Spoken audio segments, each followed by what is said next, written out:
right, Alexander, we're ready to go. Abs- We are live, ready to roll. You're sitting in a new room today. I am I can indeed. see.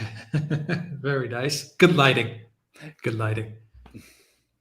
And a nice picture behind you. Yeah, absolutely. Can I just show our viewers? This is it's a copy. This is, let me stress, a copy, absolutely not the original, of a famous painting by George Stubbs, the great English horse painter.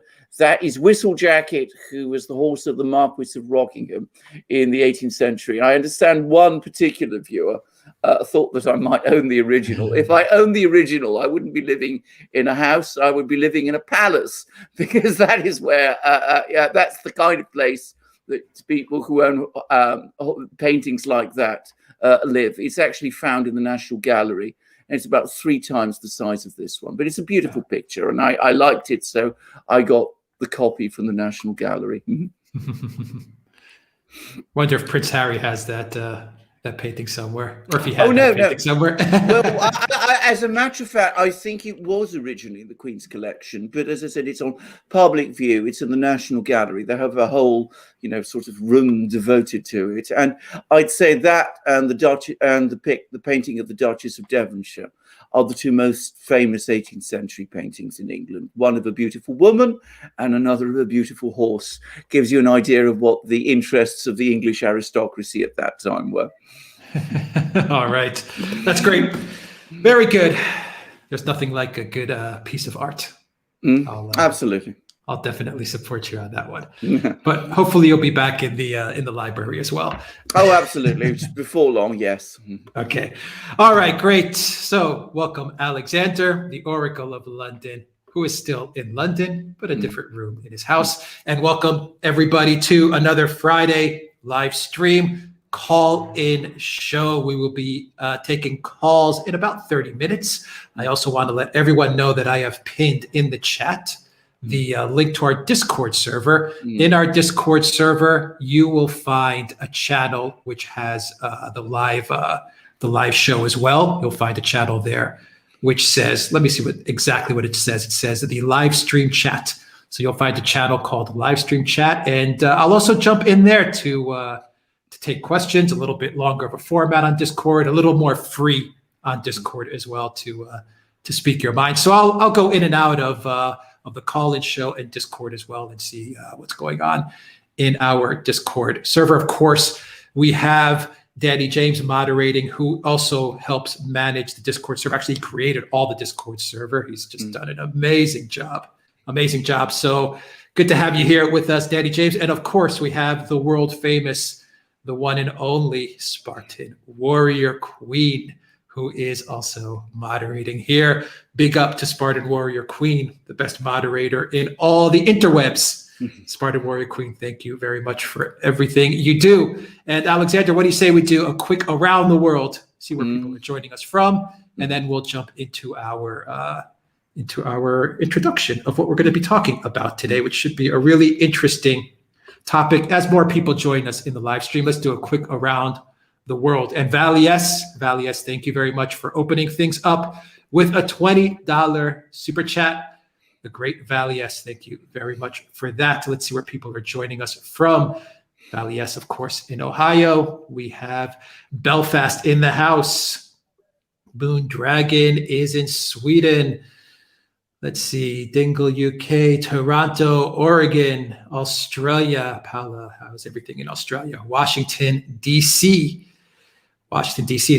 D.C. still has the National Guard there, I imagine. So it's interesting that they're still there. Seattle, U.S., Warsaw, Poland, Kentucky, USA. Awesome to have you here from Kentucky. Rebecca, South Africa. How's everyone doing in South Africa? Soho, London, Alaska, Glasgow, Vietnam. Good to have you here from Vietnam. Let's see, a Serb from London. Awesome. Great to have you here. To all our friends in Serbia and all our friends in Scotland and in New Orleans, of course, the great city of New Orleans. Good to have you here. Let's see, late night in Australia, Germany. Good to have you here from Germany. Thailand, Miami. 21 degrees in Miami.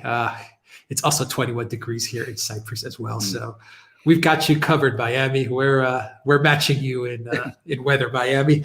From where else? From Quebec, Canada. Great country of Canada, Essex. Let's see, Camp Hill, PA. Rathcool. Where else? Dubai. I'm sure in Dubai it's also very, very warm. Let's do a couple of more. Let's see where people are joining us from a couple more countries. Sweden, Eric in Sweden. How are things going in Sweden? We did a video on Sweden last week.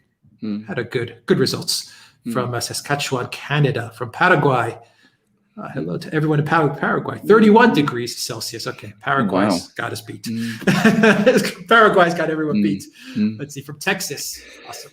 Texas, we have great mugs with the great flag of Texas in our Duran shop. Let's see, where else? From Chile. Awesome to have you from Chile. And New Delhi. From Wales. It's great. 11 degrees in London, says Alan Watson. 7 degrees and sunny, says John. Where are you joining us from, John? We're at 7 degrees. The chat is in the house as well. Let's see, Wayne from Bronx, USA. Awesome. Awesome to have you here, joining us from the Bronx, Rochester, New York. 47 degrees Fahrenheit. And Toronto. All right. Great. We have people from all over the world. Thank you very much for joining us this Friday. So we can talk geopolitics, Alexander. Politics. Talk a little bit Biden, talk a little bit stimulus, some economics, maybe some crypto, if you want to throw that in there, Alexander, as well, given that people should be trying to take their dollars and put them in other types of assets. And of course, we got to talk about geopolitics and conflict that is brewing up. It looks like it's brewing up between the U.S. and Saudi Arabia, which you'll get into, which is really interesting. And we have a lot of tension between Israel and Iran. We have a lot of tension between Israel and Syria, but of course, that's also directed on Iran as well. And of course, we have tension brewing in East Ukraine as well. So a lot of hotspots. The Biden White House is drifting towards conflict. And that may be the point. So, Alexander, I have entitled this live stream "Stimulus, Inflation, and War," because we may very well have a massive $1.9 trillion stimulus that may lead to runaway inflation. And I believe if we get to that point, we may very well see a conflict break out. So, what do you make of the title that I have called this live stream? Do you think it fits the time we live in? Absolutely. Stimulus, inflation, and war. And whilst I don't want to push the parallels too hard, it does have some echoes of what was happening in the US and the world in the late 1960s, which is, of course, the time, when I was a child. But I have some dim memories of that time. So on the one hand, we had stimulus. This is the time of LBJ's Great Society program, which bears a great resemblance, in my opinion, to what the Biden stimulus plan is all about. We're going to discuss that in detail, but there was this huge flood of money that was pouring out of the federal government, this huge expansion of the power of the federal government as LBJ, Lyndon Johnson, the Democrat president, sought to consolidate Democratic Party's ascendancy in the United States at that time, and simultaneously carry out very fundamental changes in America's society and economy. So there's a huge spending program then, huge spending program now. And in both cases, then and now, the result was inflation. At least then, definitely, we had very high inflation in the United States in the 1970s, which was directly connected to the massive spending that took place in the 1960s, in the late 60s, as a result of the Lyndon Johnson's Great Society program. And also, along with that inflation, and along with all that, we had conflict around the world. It was the time, of course, of the war in Vietnam. And we also had, at that time, a great deal of domestic unrest within the United States itself. That was the time of the Civil Rights Movement, which is which is very much, by the way, in its origins and under its original leaders, a peaceful and lawful movement, and one which aimed and achieved great things. But of course, by the late 1960s, we were starting to see riots and protests in American cities. And after Martin Luther King was assassinated, there was an extraordinary period of violence and rioting and protests right across many of the great cities of America. And of course, there was also protests and unrest that grew out of and were connected to the peace movements that emerged as a response and as a reaction to all the various wars that the administration of that time, the Johnson administration, was committing the United States to. And that unrest often evolved into violent activity. And it was also a time, not widely remembered, but there were even terrorist movements, I mean, genuine terrorist movements like the so-called Symbionese Liberation Army, which emerged in the United States at that time, which came out of the sort of fringes and eddies of the peace movements and the civil rights movements, which I wish to stress again, were in the main and overwhelmingly, and on the part of the leaders, peaceful. But at the fringe, all sorts of violent people emerged and took these ideas further than the leaders of these two movements intended that it should be taken. And of course, this is also a time in the United States, the 1960s, when Marxism made its big breakthrough in the US, in the universities, and at that time, and also we had all these a phenomenon of structuralism and new thinking that started to gain hold in the universities, which is often referred to today as cultural Marxism. Though I always have to emphasize when discussing this that the orthodox Marxists, Marxist writers of the late 19th and early 20th century would undoubtedly have had great issues with it. But anyway, so all of these ideas, all of these things happening in the 1960s, and we see all these parallels today. We see a massive stimulus program, we see a drift towards war in many areas, and at the same time we see growing signs of civil unrest in the United States. We saw them in the 1960s. We see them today. We saw them in the protests that took place over the summer. And the resemblances are striking. I don't want to push these analogies too far. History never repeats itself fully, and there are great differences also. I think that the United States is a more peaceful country actually today than it was in the 60s, and I predict it will remain so. But against that, the challenges to the constitutional system that are happening today in the United States are much greater than I think they were in the 60s.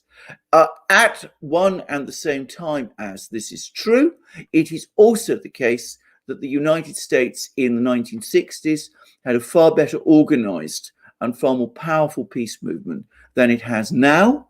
At the present time, there doesn't seem to be a very well organized peace movement in the United States, but it is again important to stress that the strongest advocates of war in the 1960s and of interventionism around the world in the 1960s were Democrats, just as they are today. And the people we refer to as the neocons are the direct lineal descendants of the people who were advocating interventions and wars in the 1960s. Many of them were originally on the left. Many of them were originally Democrats, or even further to the left than Democrats. They then became supporters of war and intervention in the 60s. They then swung to the right and called themselves neocons when they thought that would work for them. And now, of course, they swung back and are supporting the Democrats again. So some of those people, believe it or not, are either the same people or they are connected by family backgrounds to some of the people who were advocating these things in the 60s. So there are parallels, there are differences. The world is not the same as it was in the 60s. And of course, we don't have a Cold War like we did then, but perhaps we're going to find ourselves in a similar one. And the conflicts, there's obviously tensions in Asia, in the South China Sea, but the major area of conflict is either going to be the Middle East, which we're going to talk about shortly, and of course, quite possibly Eastern Europe, which was not a problem in the 1960s. In the Middle East, of course, the 60s, we have the 1967 Six-Day War, but today we have a more, I think, far more dangerous conflict brewing between Israel and Iran. In the 1960s, Saudi Arabia was the loyal ally of the United States. Today, the Biden administration seems to be picking quarrels with Saudi Arabia, which in a very strange and remarkable way, it's not entirely easy to understand. And we have a conflict brewing in Ukraine. There's been talk about, well, there's not just been talk, there's pictures of troop movements of trains from Western Ukraine ferrying armor towards Eastern Ukraine. The Russians are giving warnings about this, and there's concerns that some sort of new conflict in Eastern Ukraine is brewing. There's also been reports of American military generals and people like that visiting Ukraine also. So the Russians are watching these events very carefully. They're giving the warnings about them. There's talk from the United States, which we discussed in a recent program, about the US launching cyber attacks on Russia, which could be seen as a warning connected to these events in Eastern Ukraine. I think there is no doubt whatsoever that if there is a conflict in Eastern Ukraine, Russia will act. So we have tensions in Eastern Ukraine, very dangerous tensions. We have tensions in the Middle East, with Iran and Israel apparently engaging in a tanker war of mutual sabotage. The Israelis are trying to sabotage Iranian tankers, which are ferrying oil to Syria. And the Iranians are apparently retaliating in all kinds of ways, including by polluting the coasts around Israel. So all these tensions are brewing all at the same time. One major difference between now and the 60s is that in the 60s, we had in Lyndon Johnson a president who was fully in control of the US government, was making all the key decisions, knew what he was doing, often made the wrong decisions, but at least they were his decisions. This time in the United States, we have a far less functional and far less organized US government, and a president whose absences are starting to be increasingly commented upon and are causing concern. So that is a brief overview. Stimulus, inflation, and war, and you see the parallels are there, and they are ominous and they are concerning. And whilst history doesn't repeat itself, it does seem to me to offer warnings, and it's clear that this time those warnings are not being heeded. All right, Alexander. So we had Joe Biden address the American public last night, the world, in a very, what I thought was a bizarre speech. I mean, it was kind of like commemorating 1 year of the coup, which I don't understand why you would want to commemorate it. But Biden is obviously losing ground.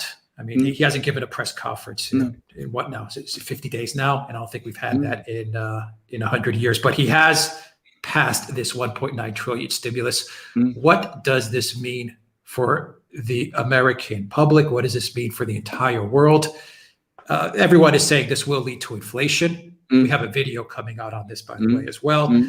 And what does it mean if this does lead to inflation? What's going on here with this stimulus? I think the important thing when we're talking about inflation is to recognize that to a great extent it's already taking place, not that so much and immediately visible on in the shops, in the retail shops in the United States and in Western Europe, though I have noticed a tick up in food prices here over the last few weeks in Britain. But certainly, if you look at commodity markets, which are often an indicator of inflation, oil prices have been rising. And by the way, the Biden administration has given those a further boost by closing the Keystone Pipeline project, taking steps that seem to be inimical to the fracking industry. So oil prices are rising. Food prices around the world are also rising. And by the way, perhaps not so much in the United States, but around the world, in places like Egypt, India, much of the global south, food prices, when they rise, put pressure on people, and that can give rise to political protests and political volatility. So inflation is already to a great extent happening. Sooner or later, it will start to seep back into the United States. And it needs to be said clearly, this is connected to this vast production of money that is going on in the United States itself. As the United States produces more and more dollars, people become concerned about the value of the US currency, and those products like oil and food, which are priced in dollars on international markets, accordingly rise in price as the people who make them start to hedge against what they fear will be a decline in the dollar and inflation in the United States. So that already drives inflation forward. We've also seen activity in the bond markets. So I think what we're going to see is a short period of time when the United States is going to boom. It's going to boom at an extraordinary speed. There are some people who talk about 8% growth in the United States in 2021. That is an enormous surge of growth for an economy as developed and as large as the United States is. It's going to struggle to sustain that kind of growth. It's going to run into all kinds of buffers and blocks. US industries are going to struggle to keep up with the pace of demand that's going to come from all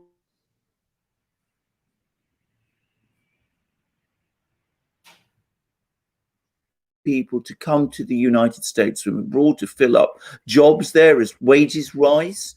You're going to see pressures on the world economy as it adjusts to the fact that the United States is growing at this extraordinary speed. And if you run an economy this hot, sooner or later it overheats. And my prediction, my guess, prediction is too strong a word because in economics, predictions are never very reliable. But my guess is that we're going to start seeing clear signs of overheating by the end of this year, when we see a stimulus of this size on top of the stimulus that took place last year. And of course, Biden is already talking about more stimulus to come. $1.9 trillion is apparently still not enough for him. And as has been correctly pointed out by people like Byron York, for example, in a piece in Washington Examiner, a large part of this stimulus takes the form of welfare spending, increased welfare spending, which some people may say is good, some people may have criticisms of. But one thing it's going to do is it's going to reduce the connection between welfare and work. I mean, that does seem to be the case. That seems to be a widespread opinion. But also, it's going to boost spending power at a time when many people have already a great deal of savings put away. But that new rush of spending power is going to be quickly eroded if it seems likely inflation takes off. So we'll see what happens.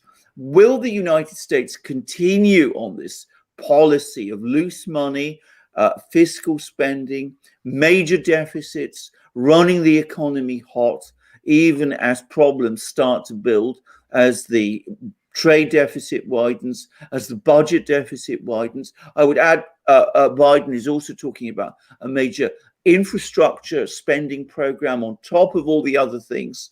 Will the United States draw back? Will it rein in? Will the Federal Reserve Board increase interest rates in response to that?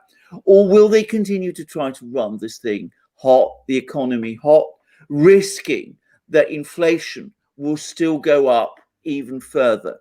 As I've discussed in other places, including a program we did, if the Federal Reserve Board chokes off inflation by raising interest rates quickly, that will probably control the situation. At least that's my opinion. If it doesn't, then the risk is that, as happened in the 60s, inflation becomes embedded in the system, in which case it becomes very difficult to disentangle, and there's a risk that it may go very much higher. The problem the Federal Reserve Board has is that after a full decade of money printing and fiscal stimulus and spending and credit creation, the economy is not in a very good condition to withstand higher interest rates. But we will see what happens and what they do. Certainly, in my opinion, this is the wrong approach to take. I don't really see the purpose of stimulating an economy which is already growing and growing strongly. Yeah, I think it's pretty much impossible. I don't want to say impossible. It's going to be very difficult to mess around with interest rates. So, I mean, I think that's going to be, I don't know if that's going to be a solution to all of this. I don't know what the solution is. It seems that, and you told me this the other day, this largest stimulus was simply not needed, number one. And number two, tying this back to geopolitics, what does this mean for the USD? What does this mean for the dollar? Are we going to see the dollar continue to lose strength? And if that's the case, why the hell is the US going after or antagonizing, I don't want to say going after, antagonizing people like MBS and Saudi Arabia, because Saudi Arabia can also start to look past the dollar. Is this being done on purpose to blow up the dollar? It seems, because it doesn't make any sense. I'm trying to figure out, why would you do this? It doesn't make any sense. I mean, can I just say, your point about the dollar is this. I mean, what will happen if they don't raise interest rates and if inflation rises and they don't raise interest rates in response, and inflation starts to become embedded? The financial markets, and of course, we're talking about the global financial markets, are going to look at this and they're going to say to themselves, well, the United States is not able to get its deficits under control. It's not able to get inflation under control. So what we're going to start do is we're going to start piling out of the dollar, because there is no point then in us holding on to dollars to the extent that we are at the moment, given that dollar is going to be losing value both in the United States itself because of higher inflation there and internationally. And we're going to start worrying increasingly about the US's solvency, because, of course, if the US can't raise interest rates, that is a sign that there are real problems with its credit position. So the dollar will start to come under even more pressure. The point is this: does the Federal Reserve Board allow the dollar to continue to fall, which could result in more inflation still on top of the inflation there is within the United States, and which could, in time, call into question the dollar's reserve currency position? Or does it act as Paul Volcker did in the late 1970s and early 80s to protect the dollar and choke off inflation by raising interest rates? He raised them to 21%. Inconceivable such a thing could happen today. I think if it's done sooner rather than later, I think that could just be avoided and this inflation crisis could be choked off.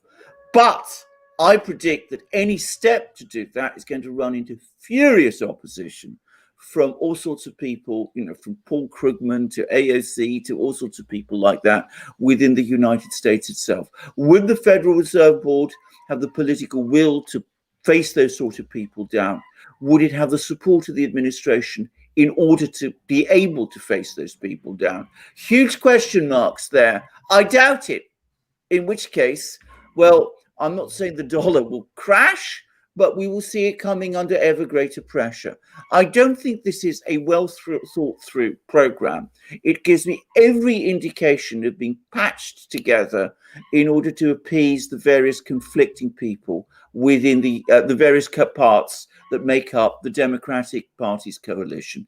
Now, Saudi Arabia, let's just talk about that a moment, because again, we see this bizarre policy that the US is following. On the one hand, the Biden administration embarrasses and enrages MBS by releasing the CIA report, or at least this executive summary of a CIA report, which says that MBS was responsible for the murder of Khashoggi. So that's going to make him very, very angry. But at the same time, the US is not going to take any step against him. They're not going to sanction him. And of course, that's going to tell MBS this. Well, at the end of the day, what that proves is that the US is, all hat, but no action. I mean, it talks big. It is rude to me. But at the same time, it's too scared of me to do anything about it. So you make him angry to no useful purpose that I can see. And of course, MBS, I don't know how strong his position within Saudi Arabia is, but Saudi Arabia is a far more fragile political entity today than it was, in my opinion, in the 60s.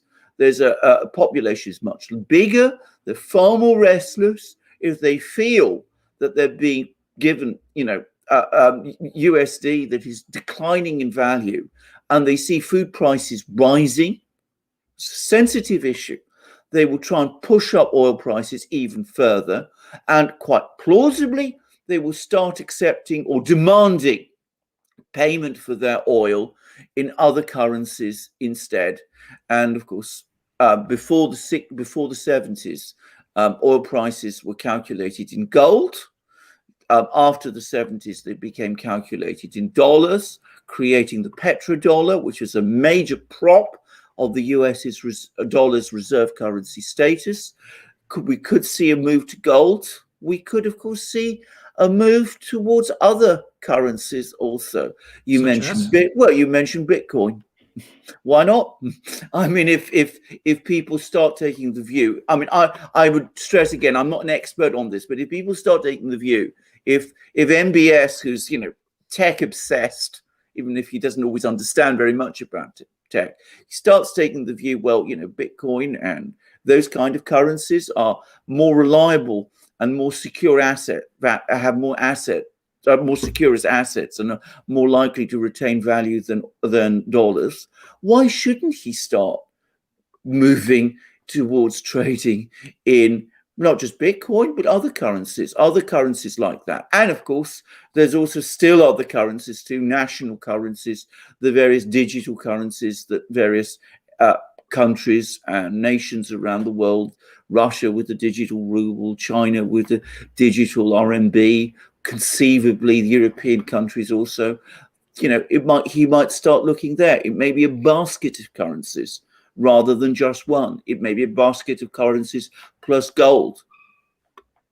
But whatever, if he is incentivized to move out of the dollar, given the way the US is treating him, perhaps he will do so. I mean, I'm not able to predict his moves, but MBS is nothing if not unpredictable. Why does the US, the Biden administration, why do they want him out? What's the reasoning there? Because it seems that they do want him out. They also made some moves in Yemen as well. I think they designated the Houthis, they put them off the terrorist list, and now they're back attacking Saudi Arabia. Not that it's a big organized attack, but it seems like the US, the Biden White House, is doing everything to make sure that MBS is gone. Is this like some sort of race against time, that they want new leadership in Saudi Arabia before MBS maybe pulls the trigger against perhaps the dollar or striking deals with China or Russia? Well, indeed, exactly. I mean, I read an article recently in which it said that the Biden administration's grand plan, I mean, believe it or not, apparently these people do make plans, is that they want a compliant Saudi Arabia and a compliant Iran, and that the US wants to keep these two countries in some sort of balance against each other. And that means that they need to have stable relations with both and stable people in charge of both. MBS isn't seen as stable and reliable and pliable, so they're trying to find some means of ejecting him out and substituting in his place somebody who is, in their eyes, more mature, more reliable, more pliable, more likely to do what the United States wants. And there's talk of bringing back Prince Naif, who was a much older man, and who was originally going to be crown prince in succession to King Salman, but that doesn't seem plausible. And there's also talk of bringing in MBS's younger brother in place of MBS. Of course, MBS is going to resist that, and the king, of course, is backing him. So whether this is possible, whether the United States can engineer that kind of change amongst the Saudi princes, it's a huge question. And I have to say, frankly, I doubt it. I don't think the US really has that ability to control Saudi politics in that way. And of course, the risk it runs by trying is that it will antagonize people like MDS. And of course, it could even destabilize, potentially, Saudi Arabia. If you create conflict and tension within the Saudi royal family, and you set the princes off against each other, then those princes are no longer united in controlling the kingdom, which is beginning to look as if they're having more problems doing.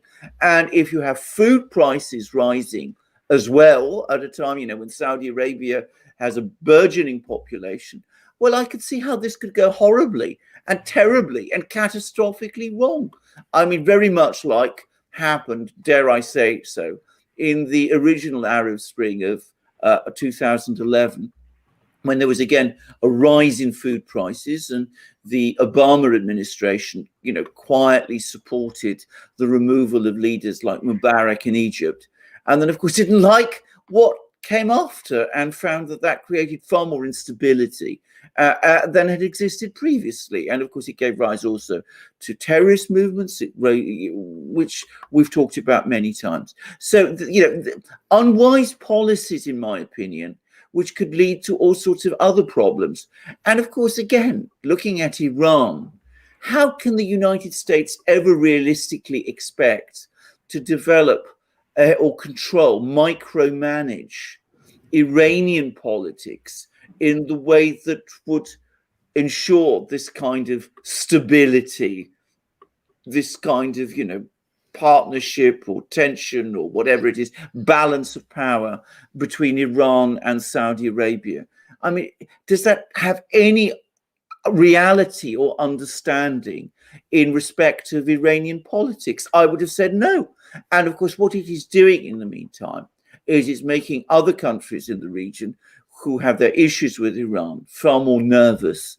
And we're now learning that Israel has been conducting this sabotage war against Iranian tankers, trying to place bombs and things on them, with some effect apparently, and that there's talk increasingly in Israel, of Israel launching its own attacks on Iran if it must, and the Iranians in response making all kinds of wild threats of raising Tel Aviv and wherever to the ground, which is spine-tingling threats. I don't believe Iran would do that. I don't believe it's got the capabilities to do that. But that tells you how tense the situation is becoming. So if you're going to pursue this strategy of trying to create, this balance of power in the Middle East with the United States controlling it, what you could very well end up doing instead is creating war in the Middle East and more conflict there, and find yourself in a situation which is spiraled completely out of your control. What's it going to take to push things over the edge, you think? Because you said that this stimulus is going to really heat up the U.S. economy. How long do you think it's going to heat up the U.S. economy? And on its way down, if it does heat it up and overheat it, Yeah. It's very much like a sugar high, I'd imagine. It Yeah, starts really absolutely. ramping up, and then it's going to drop real quick. Is Yeah. that the time where you would probably see the conflict ramp up somewhere, whether it's Ukraine, Syria, the Middle East? Would that be the distraction that's needed when the U.S. economy crashes? I mean, how do you see this playing out time-wise? Right. Will it get Biden to the 2-year mark? Yeah. Will it get the Democrats to the midterm, a hot economy? Will it serve its goal? Because to me, it seems like the stimulus doesn't have much to do with economics. It has more to do with politics. Absolutely. Well, can I say, first of all, a few things about Ukraine? All the indications are that if anything's going to happen there, it's going to happen soon. I mean, there's talk of it happening within the next few weeks. So I think that's not associated with US politics. I think it's associated much more with Ukrainian politics, which are in deep crisis at the moment. Zelensky's popularity is crashing. He's the Ukrainian president. He's losing, it seems, increasing control over the Ukrainian government. There have been protests against him by far-right people. He's lashing out at the more, accommodating, we won't call them pro-Russian, but more pro-peace people in the East. And it seems to me that he's trying to pull things together, and he's getting support from the people who back him in Washington, who worry that if he falls, then Ukraine could spiral into a deeper crisis. So that's where I think the pressure for conflict in Ukraine is coming from. And I'm afraid that if that comes, it will come very soon, probably within the next days or weeks even. So that's Ukraine. But if we go to the US economy, you're absolutely right. I think this is more a politically driven stimulus program than an economically driven stimulus program. I think it's, as I said, partly based on the need to keep the Democratic Party united. I mean, now that the bad orange man is no longer there at the moment, they've got to do something to hold things together. But if you look at the details of the stimulus plan, it's also the payoff to the left of the party and to all those sort of people who were, the activists, the community people who were out there bringing out the votes in all sorts of ways during the presidential election. That's what they want, and that's why they're getting this huge stimulus plan. That's the reward. It's also a way, as you absolutely rightly said, of turbocharging the US economy, hoping the whole thing will hold together until at least the midterms, hoping also that it will hold together perhaps even further until 2024, so as to get the Democrats across the line with the midterms and conceivably Kamala Harris across the line in 2024. I mean, that seems to me what's driving this. But I don't think it will get that far, because I think we will see a turbocharged US economy this year. I think we will start to see all sorts of, euphoric claims circulating, always at the start of an inflationary boom. You see huge euphoria bubbling up. People get very excited about it. There's talk, that the US is breaking through. The British have been through the same thing. This is, a new paradigm. All that kind of language will start to, this time it's different. You'll hear all those sort of things being said. And then I think that we'll start to run out. We're going to start hitting the buffers, running into the problems towards the end of this year. And it will be in 2022 that the inflation will start to really bite. That's, I think, the cycle. And then we'll see what they do in 2022. If they still try to run the economy hot as the inflation rises, then we're going to see even more problems. But, I was talking about the economic reasons why there might be reluctance to raise interest rates in the, from the Federal Reserve Board, the worry about, the amount of credit there. But of course, for the Democrats, a rise in interest rates and an economic slowdown in 2022 to choke off inflation ahead of the midterms is something that they will resist passionately. So that's always the danger also, that they won't want to put on the brakes and slow down this inflationary boom, before the midterms, because they know if they do, that the Republicans will sweep the midterms, win back the House, win back the Senate, or at least win back the Senate also, and that would open up all kinds of problems for the Democrats going forward. So that's the problem. That's the risk in all of this. It does look both that they're in a hurry to do all of this because they don't feel that they have a great deal of time, but it also looks to me very much like a gamble. And at one and the same time, a gamble taken by people who are running in all sorts of directions with no single person in control and no single person able to slam on the brakes if they're needed.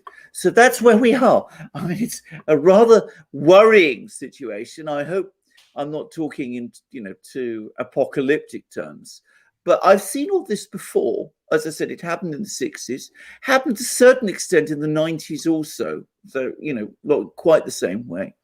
And it didn't have good results on either occasion.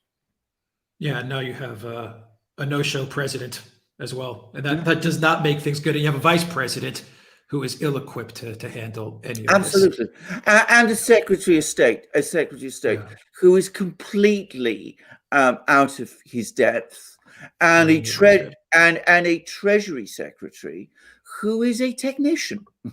I mean, she's not, Yellen comes obviously from the Federal Reserve Board bureaucracy. And she understands monetary policy and she has some understanding of economics. I mean, she has a lot of understanding of economics, but she's not a politically weighty figure. She's not somebody, by the way, with the kind of hands-on experience of the business world. And as I said, she's not even a technocrat properly. She's a technician. So I'm just worried that even she's also going to be found out as being out of her depth. Yeah, I agree with you there. All right, everybody, let's get some calls in. Let's see, we have 404 likes. Let's get some likes. Hit that like, everybody. It takes around 1.5 seconds to hit the like, and it's totally, absolutely free. Guys, I am putting in the call-in link down below in the chat. I'll also pin it to the comments as well. Right now, I have pinned the Discord server link. I will be taking some questions from our Discord server as well. When you go onto Discord, you'll see a channel called Live Stream Chats, and I'll be popping in there as well to see what people are talking about on the Discord server. So you'll find that link pinned right now to the top of the chat, and pretty soon I'll pin the call-in show link. Right now, I'll just be dropping it into the live stream every now and then. Like now, when you jump into the call-in, make sure you are using Chrome, Firefox, or a Brave browser. Safari does not work. Make sure you have the video cam off and a good pair of headphones with a mic. And we have one caller who is in the room right now. It is Anne. I hope you are ready, Anne. If you hear this and you're ready, I'll add you into the stream right now. Let's see if we can talk a little bit. Anne, are you there? Can you hear us? Can you unmute the mic? Or should we go to some super chats? Yes, hit that like, everybody. Hit that like. I use Netscape 1.0. Netscape. God, I haven't heard that for. Okay, Anne is gone. Anne is gone. She was with us and she's gone. So let's do some super chats, Alexander, while we wait for some people to join us in the call-in room, in the waiting room. Let's see. We started off the show with Valley S and $20. Thank you, Valley S. Once again from Tom. MSM and U.S. politicians' involvement. Could the H&M interview be orchestrated U.S. attack to damage and destabilize UK government and institutions? H&M, obviously, you're talking about Harry and Meghan, and not H&M the clothing store. Wow. So we're talking about Harry and Meghan. And what do you think, Alexander? Destabilize the UK, destabilize the royal family, or just a blip in the royal family's power? It was certainly on Meghan's part, I think, partly an attempt to destabilize the royal family. I mean, she obviously had many things to say. She obviously doesn't like them very much. She said what she said. And of course, she said that with Oprah there. And Oprah, of course, is somebody who you probably would expect not to like the British royal family very much either. It is a blip. I mean, it's been a massive news story here in Britain. Lots of people have been talking about it. There's been much concern because, of course, the royal family, the monarchy, I should say, not necessarily the royal family, but the monarchy remains a central institution in British life. And the Queen herself, I ought to add, remains a very popular person with a lot of people here, widely respected, widely liked, greatly admired. The monarchy will survive this. I think, yes, there is antagonism on the part of some people in the US. I think that an awful lot of the people who were protesting last summer in American cities, again, I have to be careful what I say.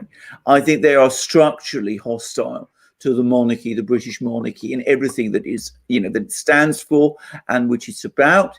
And I think partly this interview reflects those feelings and those views, but it won't succeed. By the way, I've noticed that in response to that interview, you even see some people on the old left who are critical of the monarchy, and they've been hardening their positions. They've been crystallizing, consolidating behind it. And several people have said that they're personally acquainted with the Queen, and they can say definitely that she's not a racist person or anything like that. And that's certainly the impression I've had. In fact, I'm quite sure of it. All right, we have, we'll throw in Alan coming into the college soon, and then Alexandre after Alan. But first, going to our Discord, Alexander, we have this question: would China take advantage of the US going into Syria? Yeah. Did you hear that question? Sorry, can you say it again? Yes. Would China take advantage of the US going into Syria? Oh, yeah, going into Syria.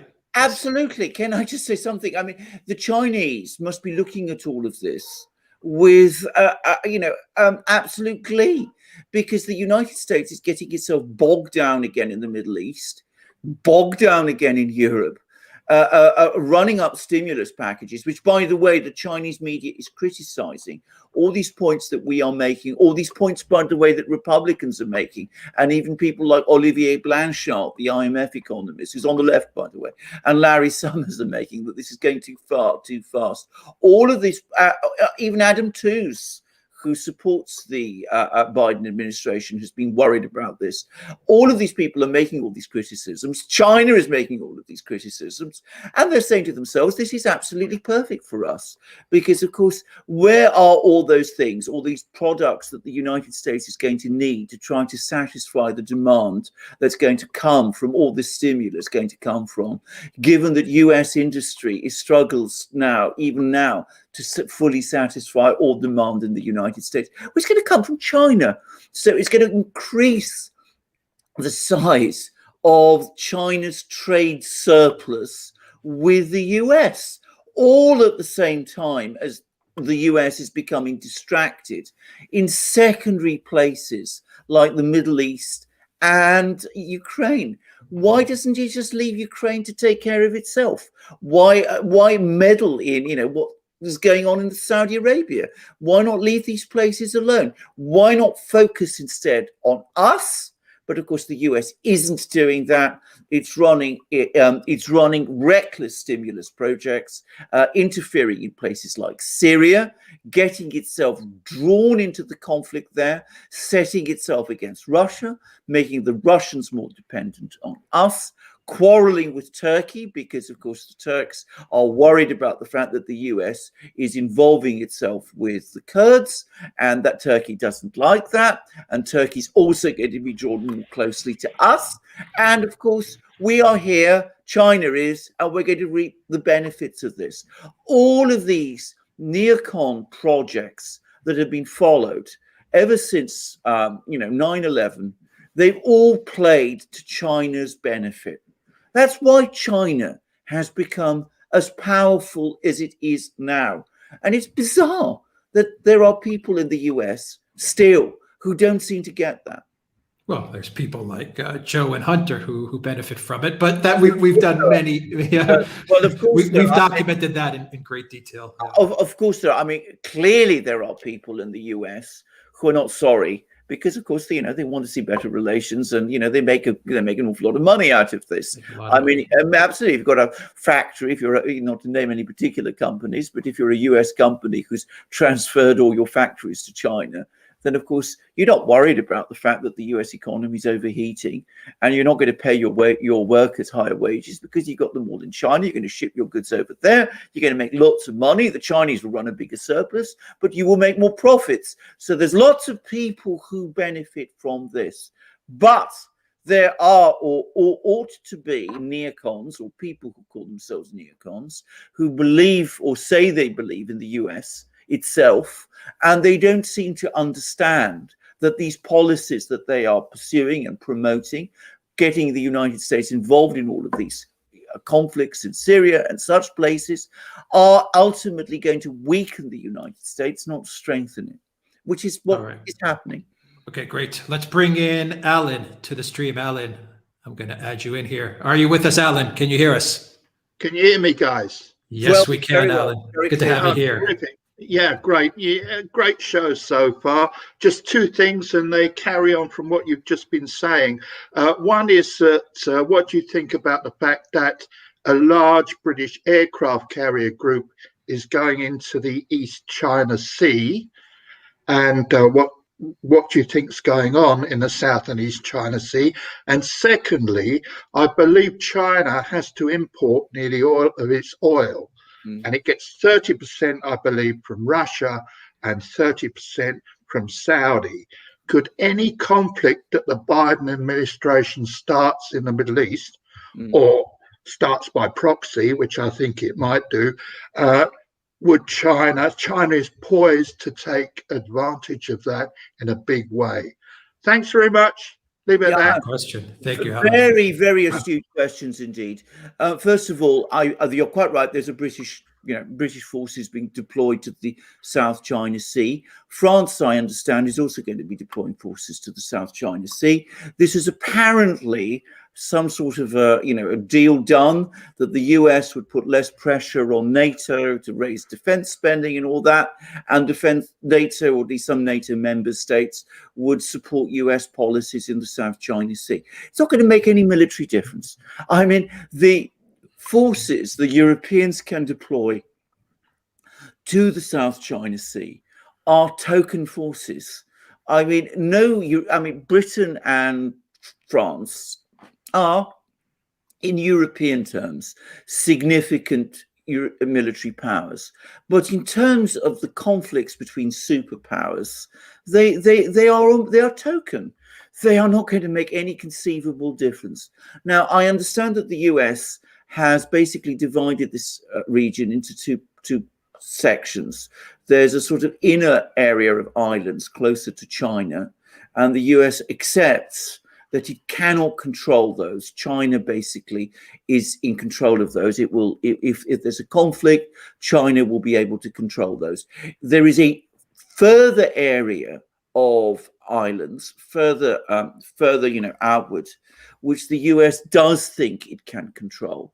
And there has been talk before of the US Navy imposing a blockade on China through the South China Sea to prevent specifically oil deliveries reaching China. And of course, if there's a crisis in the Middle East, if Saudi Arabia starts to become destabilized, and that affects the supply of oil, the Chinese economy, which is very heavily dependent on imported oil, though it does actually produce some oil itself, well, China would look increasingly vulnerable.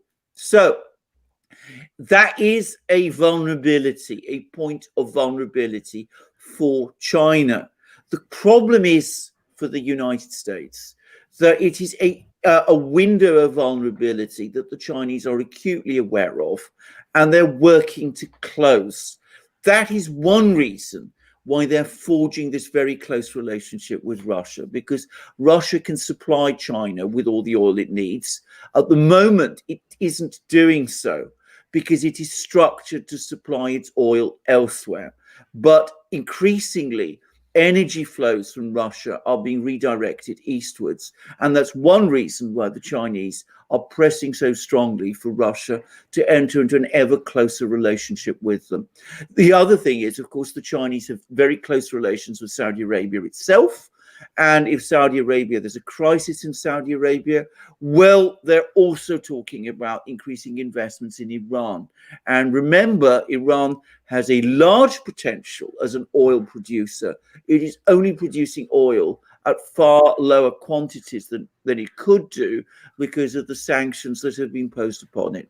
But last but not least, the Chinese see all of these things and they are responding by a massive naval program of their own. They're building aircraft carriers. They're building nuclear-powered submarines.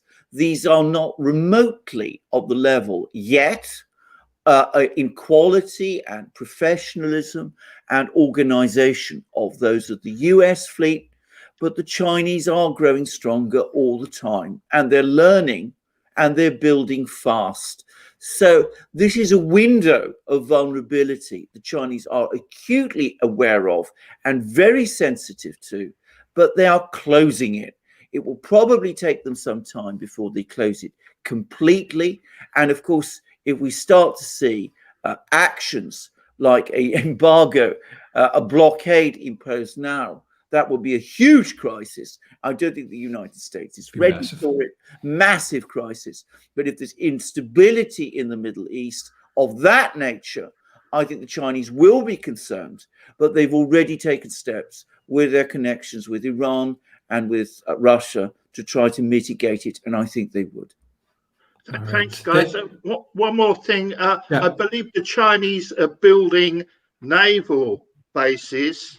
One in the Indian Ocean and another one in the Gulf at Djibouti. I don't know if that's true, but maybe you can... It is, absolutely it is. And of course, the Russians have now decided that they're going to build a naval base of their own in Sudan. They're not they're not a naval power on the scale that China and the United States are.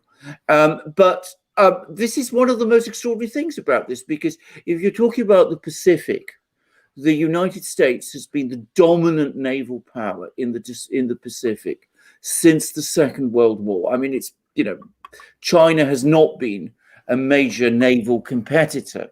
What the United States is facing, and maybe, this is what it needs to focus on, is for the first time a naval race in the Pacific. At the moment, it holds a massive advantage. But the Chinese have enormous industrial resources, and they're getting better and they're learning all the time. Maybe because the United States needs to focus on that.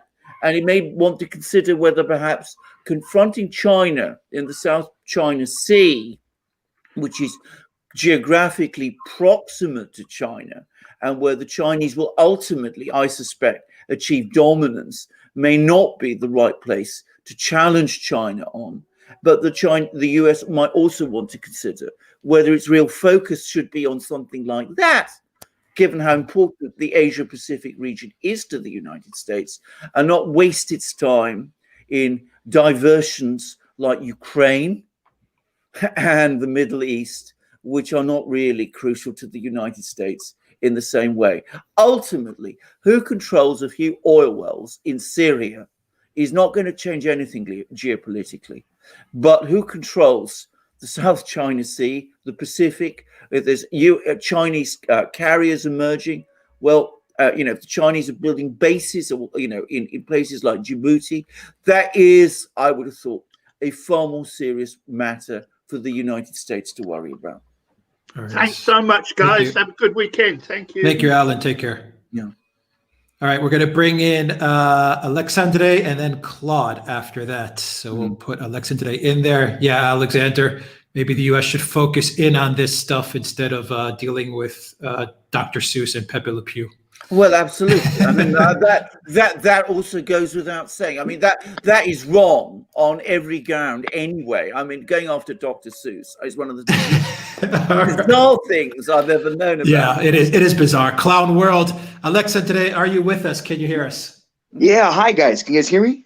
Yes, we can hear you. Good to have you here. How you doing? Yeah. So I just kind of got two questions. One question is really about Syria. Yeah.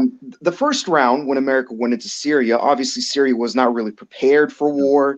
A lot of the military wasn't ready. Now, I mean, a lot of the military's kind of got like a master's degree in warfare. Is it really going to be the same time this time? Number two, I am I'm actually like a Russian descendant and American myself. So I live in a military town. When the whole Biden thing and the whole thing kind of like went down, essentially like a lot of American soldiers were not very happy with the Trump election, the way things are going down. They're not very prepared for war, essentially, like what it seems like to me.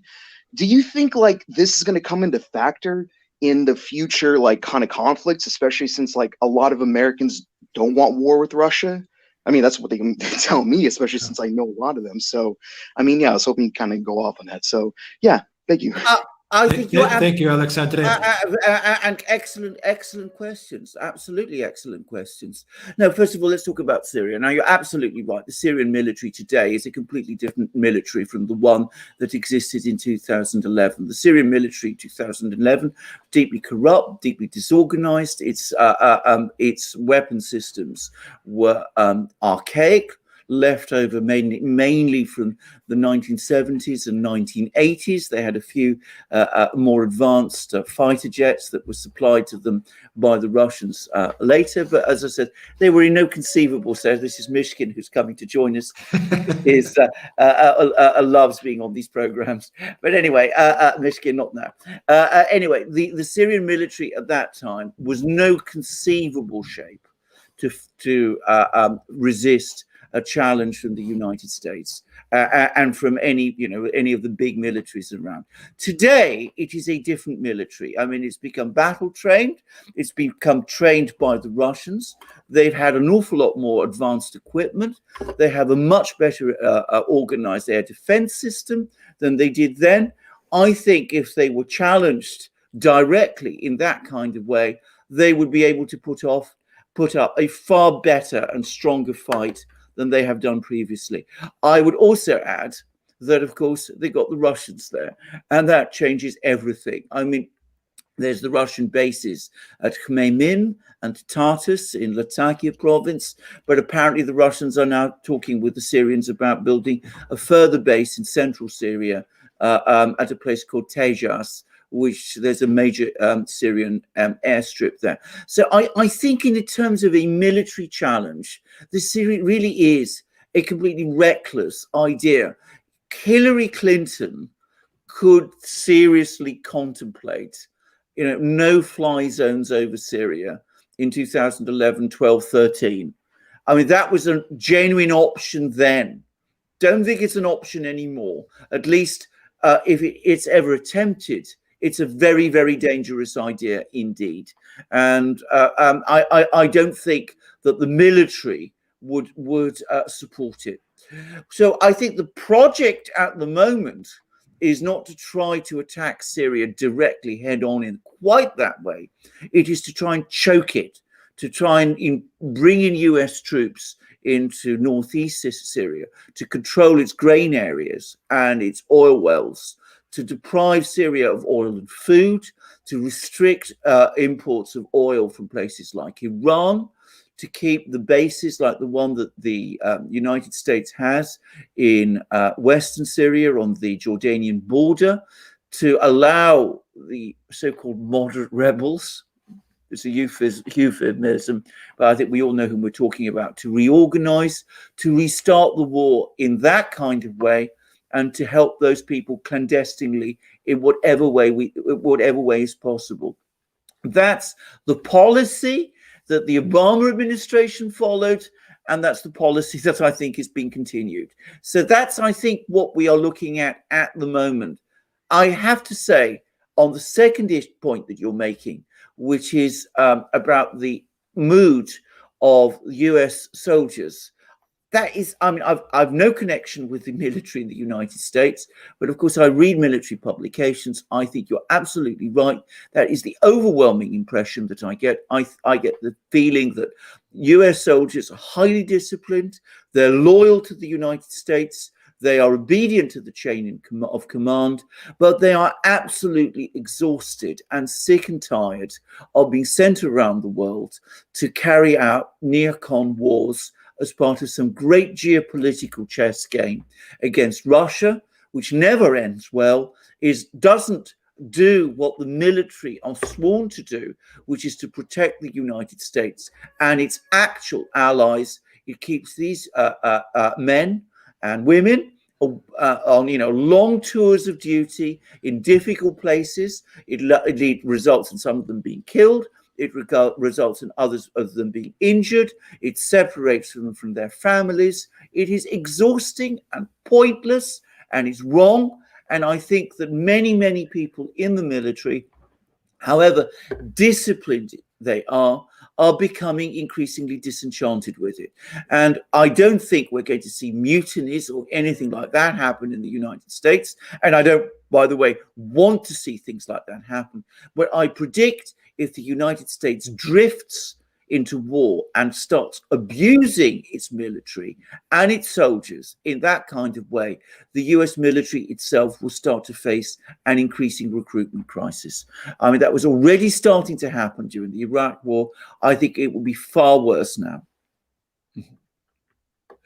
All right. Alexandre, is that answers the question? Yeah, that covered basically everything. Thank you so much, Alex. Awesome. Thank you. Thank you, guys. See ya. Thank you. Take care. Yeah, Alexander, when Biden was in the Pentagon, and he forgot that he was at the Pentagon, and he forgot that Lloyd Austin was the Secretary of Defense. I know. But bizarre. Yeah, and Claude, we're gonna bring you in real soon, Claude. But Biden was talking about creating the proper attire for pregnant women to be fighter pilots. And while he was saying this, we know that China is ramping up a campaign, and this is a serious campaign that China is ramping up, a campaign to defeminize men, because over the decades, what the Chinese saw is that their men were being overly feminized. And now China is really working towards defeminizing their men and really ramping up the toughness of the men in their society, and of course the military. And it goes without saying that the Russian military is tough as nails. Not that the U.S. military is not also tough as nails, no. But the Russian military is also just about as tough as you can get. And I think that's a big concern for a lot of people, is that the U.S. seems to be moving towards a softer male society, or at least that's what the woke culture is trying to push the U.S. towards, while China is now taking a government initiative to toughen up the male society there. It's just food for thought there. I mean, that's some of the stuff that was going on in the past couple of weeks in the news. Well, can I just say? I mean, because there's been comments about this in Russia. I mean, the Russians see what the US is doing and the kind of programs that it's running within its military, and they are just incredulous. They say to themselves, what is this? Is this really what the United States wants to do to its own military like this? And of course, they note something else, as the Chinese are, which is that at one and the same time as the Biden administration seems to be talking about, is looking at all these, very active foreign policy, it's actually military spending is actually going to be either flat or will fall. So at one and the same time, we're going to have a flat or falling military budget. By the way, in my opinion, a good thing, but not for the reasons that the Biden people are doing, and a military that is also going to be facing, well, I think a great deal of disorganization. I'm again being euphemistic as a result of these programs. I mean, I've not myself ever served, but I do know many people that have served. I used to do a advice project with the British military in a place called Woolwich in South London. So I've had, some contacts, quite a lot of contacts with military people. I mean, this completely flies in the face of what I understand in military to be. It's the sort of thing that people who simply have no connection with the military would do. They don't seem to understand how disruptive to a military this kind of approach is. I mean, and at the same time, as I said, they want to do all these things around the world. It's very strange and very bizarre. And one asks, what could possibly go wrong? Well, it's identity politics has now gone into the institution of the U.S. military, and that's a very, very bad thing. And you know that China and Russia are just looking on, saying, what more could they ask for? What more could they ask for than wokeness infecting the U.S. military? Absolutely. I mean, completely right. I mean, anyway. All right. Let's bring in Claude. Claude, are you with us? Are you with us, Claude? Let's see. Claude has his mic muted there. Let's give Claude a couple of seconds real quick. Let me jump into the Discord server, actually, Alexander, and see. Yeah. Talking about inflation, do you think a new gold standard would be a good idea? Right. Well, this is real quick, and then we'll get to Claude. Real quick, Alexander, is the gold standard a good idea? A topic talked about. I think no. I think we have gone past that world. Actually, I think trying to recreate the gold standard would be incredibly difficult and would be very, very restrictive. But what we need is not a gold standard. We need a peace standard. We need peace and countries that function economically in responsible ways. What is undermining the economic system, in my opinion, is not the absence of a gold standard. It's this whole globalist project that the United States embarked on, which has been a disaster both for itself and for the wider world. All right, let's have Claude here. Claude, are you with us? Hey guys, how are you? Hey Claude, how you doing? Good. Did you guys know America was back? Build back better, yes. I just had for fun. I made a list of the Biden foreign policy so far, and it's an absolute disaster. I kept adding to the list. I'll just run it through with you guys really quick. Give us the list. It started with Canada, where they killed a pipeline and 50,000 jobs, and then they quietly started reinserting troops and surging in Syria and attacking different militias in Syria. Then they changed their mind and decided to refuse leaving Afghanistan. Then they embarrassed Benjamin Netanyahu by having the Veep make the first official call to Israel. Then they decided to drag MBS through the mud. Then happens to Ukraine and add more sanctions on Russia. Then they officially kicked Turkey out of the F-35 program and started increasing support to the Kurds in Iraq. And finally, they've created a humanitarian disaster in Mexico. That's a hell of a first month on the job. I mean, it's if he's the one that's actually controlling these policies, you got it. It's unbelievable. And let's not forget, Claude, I believe, are you in Canada? Yes, I am. Yeah. Let's not forget that Kamala also made the first calls to Macron and Trudeau. Yes, absolutely. And I guess after doing what he did with the pipeline, he didn't want to call himself or something. But that was one thing. But the other thing I wanted to call you guys about, I was very fortunate in 1987 to spend about 3 hours with the Queen of England and her entourage. She came to Canada to open the Commonwealth Games, and she was on a cross-country tour. And on the last night, they were leaving back on, I think they flew in, but her cruise ship or yacht came down, and they were leaving on the yacht and going somewhere else. So on the last night of their visit in Canada, they ended up on our destroyer and came aboard our ship for a visit. And the goal of that was to come and spend some time in the lower men's mess. And we spent the whole evening. There was the Queen of England, there was the Duke of Edinburgh, and oddly enough, there was Sarah Ferguson, or Fergie, I guess they called her, and Andrew at the time, who weren't officially on the visit, but had come aboard the ship, I guess, to meet them. And it was an absolute, and I'm French Canadian, so growing up, the monarchy, it's akin to being a Catholic Irishman. It really wasn't something that I had any fondness for or anything like that. They were absolutely a joy to be with. She was, it's something I'll never forget. And when I heard her grandson drag her through the mud this week, my blood boiled, because even though I spent 3 hours, it was incredible. They were just like regular people. I remember a lot of things. I remember playing canasta with the Queen. There was a lot of drinking going on, a lot of smoking. I guess Sarah and the Duke were big smokers. I remember all kinds of things, but it was like just being with family. It was the most amazing, lucky thing in my life. I'll never forget it. But there is no way that I'm buying this story from this girl out in California there. But that's one thing. But the grandson doing that, I just it must have broken her heart. It really must have.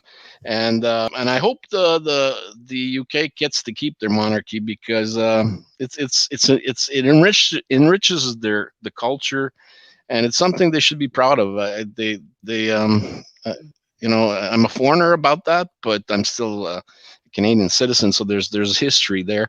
But completely changed my outlook on who they were, what they were. She also, I guess she was explained to us, she did, I guess she worked on tanks, and anyway, she explained to us that she had served in the military as well. Yeah. It was just a lot of fun, and I remember Sarah lighting up the room, amazing laughter. It was and joyous interactions between her and her mom-in-law.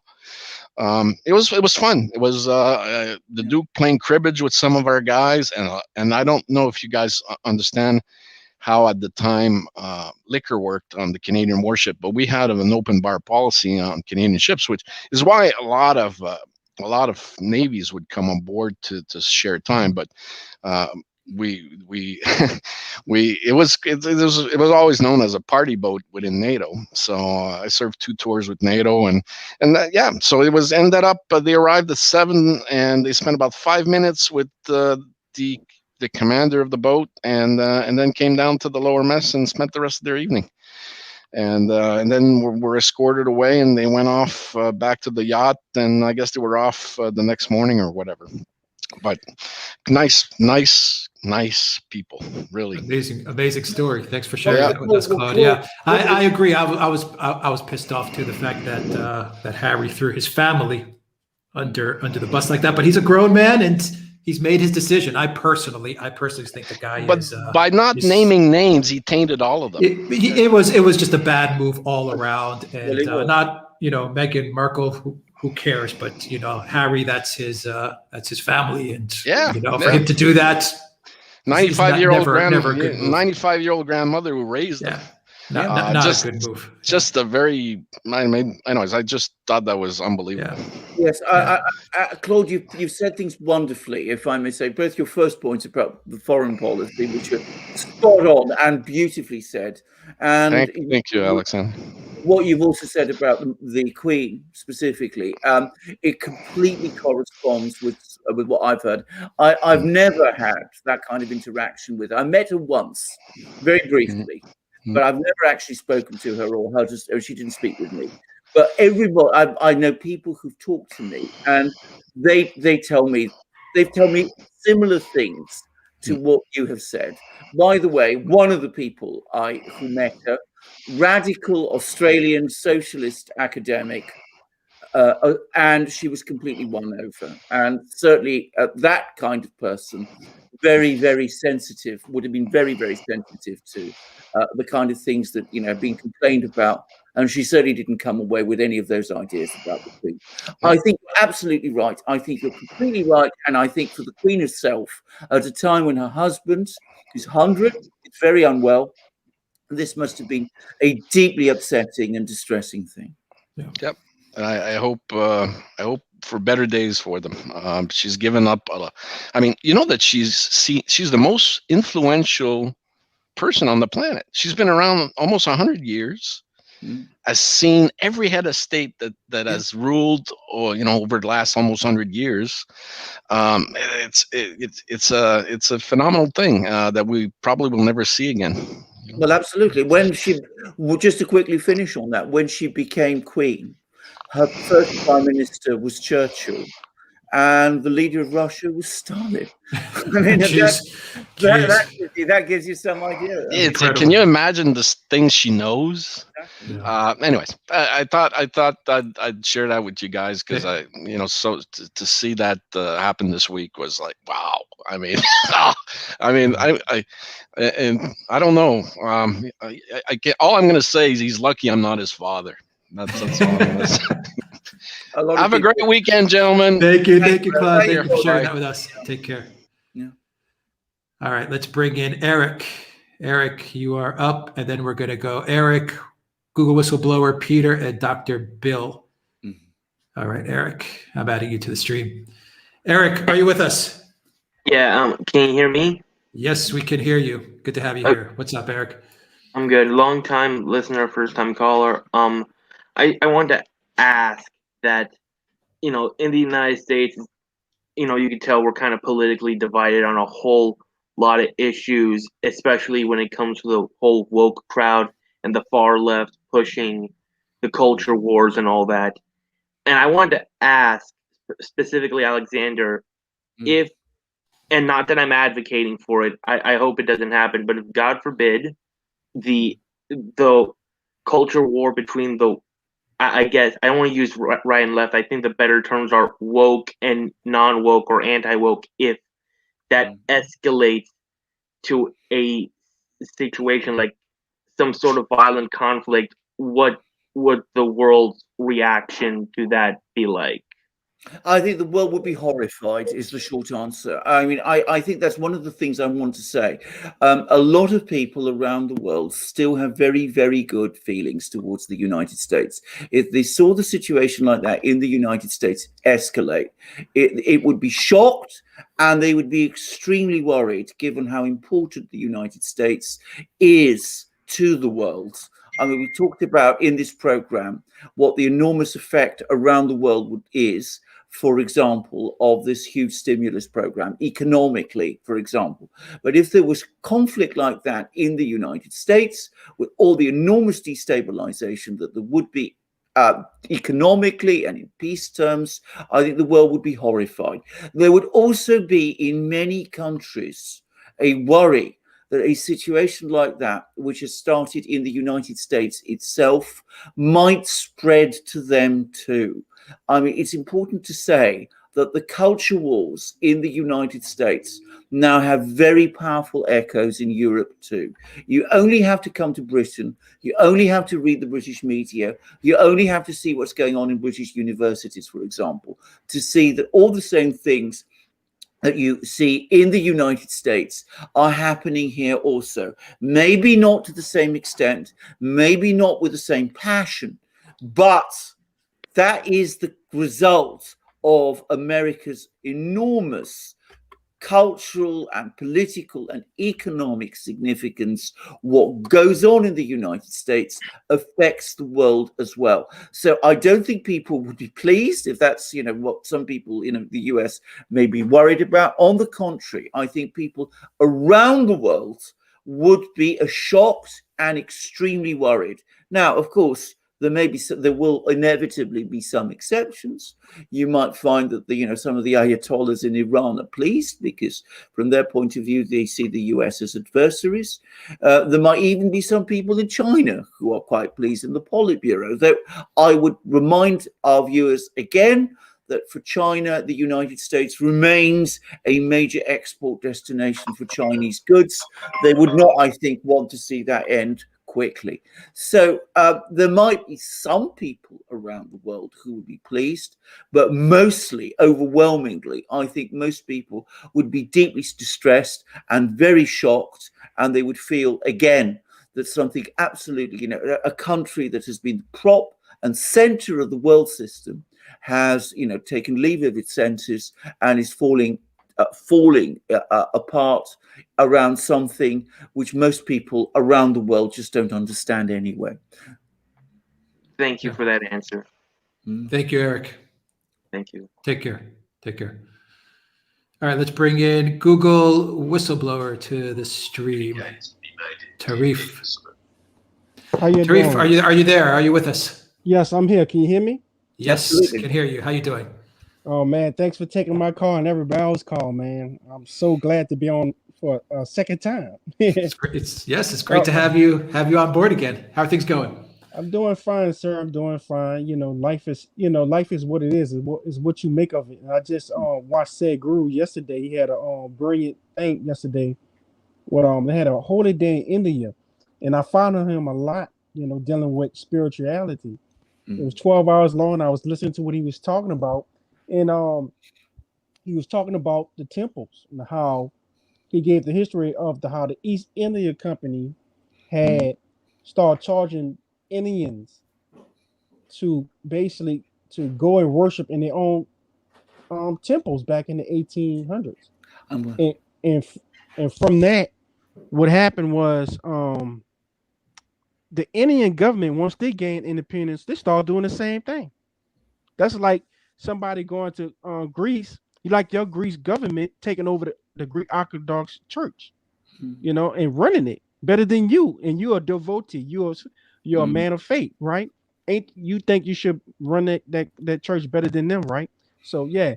So but anyway, of course the king and queens and the lords of Britain that's underneath the king and queens of Britain, they had a tax on the East India Company, which was taxing everybody else in India. So that's one way how they made the wealth. But I didn't call for that. I was listening to this program as I was listening to y'all, because I like to do that every once in a while, and I could just come to find out that Mexico is working heavily with China. Guess what? I just found out about this guy, London Paul from Britain, right? That Mexico is coming up with more deals with China to get loans from China to build up the infrastructure. Not only that, but to work with China with their drug war program. Mexico is trying to pass a law where they're gonna limit they're gonna limit them with the DEA, and they're gonna start working more with China to get rid of the basically the drug problem with the drug cartels, how they're cutting up, which makes sense because look what happened with Fast and Furious like 20 years ago. So China's on a move. I didn't know China was, and I didn't. Okay, U.S. #1 with China trading partner, right? And I didn't know Mexico was #2. But in how the way it was being explained was that they are pushing the accelerator even to the floor now, where they're gonna have come up with all type of stuff to help out Mexico, which is a good thing. Hey, free Julian Assange, of course. Of course, there you go. There you go. Alexander, China and Mexico. Indeed. Let's before we get on to that, also say that you're absolutely right about the Indian temples. By the way, if you want to see some of the greatest temple architecture in the world, southern India has amazing temples on the scale of those of ancient Egypt, and they're actually functioning. They're remarkable. And all you said about what the British did in India in relation to temples and interfering in Indian religious practices is true. And if you also go to the Great Fort in Delhi, the Red Fort, you will find that the most beautiful palace, apparently, in history, which was the palace of the Great Mogul, was completely demolished and smashed up by the British, and only a few bits of it are left. So you're absolutely right about that. Mexico. Let's come to Mexico. The Chinese are indeed in Mexico. The Chinese are in many places. And that is the fundamental difference between the challenge China poses and the challenge the old Soviet Union posed. The Soviet Union was not a major trading power. It did not have the kind of economy that China does. It was not in a position where it would be able to trade directly with a country like Mexico and take second place in trade to the United States there. China is economically everywhere. It is now, as I said, Russia's biggest trading partner. It is increasing its economic penetration in Europe. Angela Merkel has just done a massive trade deal with the Germans. China is also active in Brazil. It buys Brazilian agricultural products, soybeans, and those sort of things.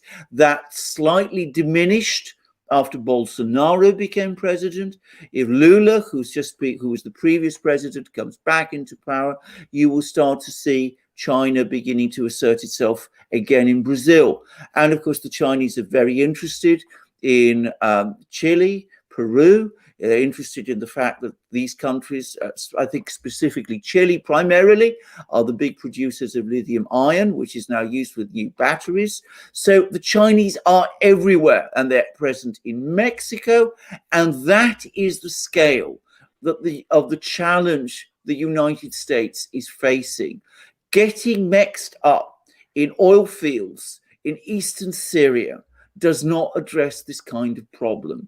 That's the point to understand. So when you bring up these points, you are absolutely right to do so. Now, it may be that it is impossible to oust China completely from places like Mexico because, countries trade. China has a right to trade as every other country does.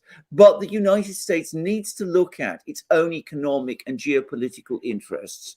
When the Chinese started to involve themselves and penetrate economically into Central Asia, which is very much in the Russian sphere of influence, the Russians said to the Chinese, look, that's fine. We're not going to stand in your way, but you must understand that there are limits to what you can do. We have strategic interests there. You can trade with these countries, but you must not act in a way that undermines or ousts our influence. And a deal was done, and the Chinese agreed. Now, I'm sure if the United States exerts itself in that kind of way with the Chinese, who are practical people, you may be able to do that with them. But you certainly can't if you just do nothing and let this thing continue in the way that is being done now. And that's, I think, an central point to understand. Worrying about what goes on in northeast Syria, starting wars in eastern Ukraine, does not in any conceivable way address the US's problems. Let's not forget, Alexander, China's heavily involved in Africa. Absolutely. Looking at the live stream, South Africa as well, they're heavily involved there. Also in the live stream, I'm looking at people saying that China is also heavily invested in Colombia as well. Well, indeed. And of course, Venezuela. And of course, Venezuela, absolutely. And as I said, let's not look at this as a sinister thing. In our last live stream, we had a visitor from Africa who told us about how trade with China has radically advanced people's living standards in Africa. So this is not unnecessarily a bad thing, but it is something which, in a country as close to the United States as Mexico, the United States needs to think about and needs to think through its implications and work out what it means and work out a response. And that's not what it's doing. I mean, it's not really got a policy at the moment under the Biden administration towards Mexico and towards China in Mexico and to any of these things. So it's the point that you need to understand and think about, because China is a adversary or a rival of a sort that the United States has never had before. Yeah. All right, Tarif. Yes.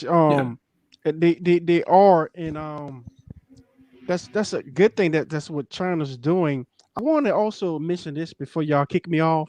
That we don't kick people off. We are very pleased that okay, but okay. Some years ago, remember in the island was actually it's Haiti and Dominica, right? some years ago, remember when he had all that bad press about tourists going down there in Dominica and they was dying, like from drug overdose or just being murdered by the locals or whatever. I don't know if y'all saw that, but it was really big in the United States, and it basically destroyed their tourists. The tourist You mean with the destination. hotel where they had the issues with the hotel and Yes, people were yes. getting sick? People was getting sick. They was Yeah, they trying were to figure drinking out- from like the mini bar and they were getting sick of something. Yeah. Yeah, I yeah. remember that. Okay, so it was all over the place. Come to find out that through the statistics, so many people when they go on vacation die on vacation.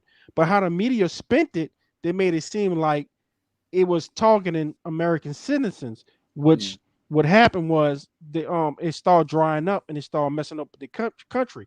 So I come to find out because I was saying, wow, that don't make no. I mean, wow, they really on Dominican butt, right? Come to find out, Dominica was making deals with China, and all of a sudden they started receiving bad press with the U.S. media, and also I know China they want something to do with Haiti too. They want to help Haiti improve. I come to find out Haiti is sitting on billions of petroleum themselves off the seashore, right? And they also have a mining. They have some parts of it where they mine from rare metals. I forgot what type of metal they mine for. I think it's bauxite, which is aluminum. But of course, the Clinton bros, the Clinton people runs the mining in that operation down there, and it's almost like they don't want people keep on thinking it's just a racial thing because Haiti stood up 200 years ago against the French, like Napoleon and Britain, but it's more than just a racial thing. It's about geopolitics. Haiti is a wealthy country. Once it's used in a way where they can produce jobs and help themselves out, and the people who bring it to them is Russia and China. And that's why you see all that destability down there in Haiti because they're always putting in these dictators that's all about themselves. They're not about their own people. That's why you always see Haiti suffering. So yeah, Absolutely. Absolutely. Can I just say about Haiti? You're absolutely right. By the way, I mean it's been not all kinds of corrupt people from not just the United States have been abusing and manipulating Haiti to an extraordinary degree. Haiti, by the way, it's not widely known, but it has been in the grip of a political protests for several years now. There are constant protests underway in Haiti.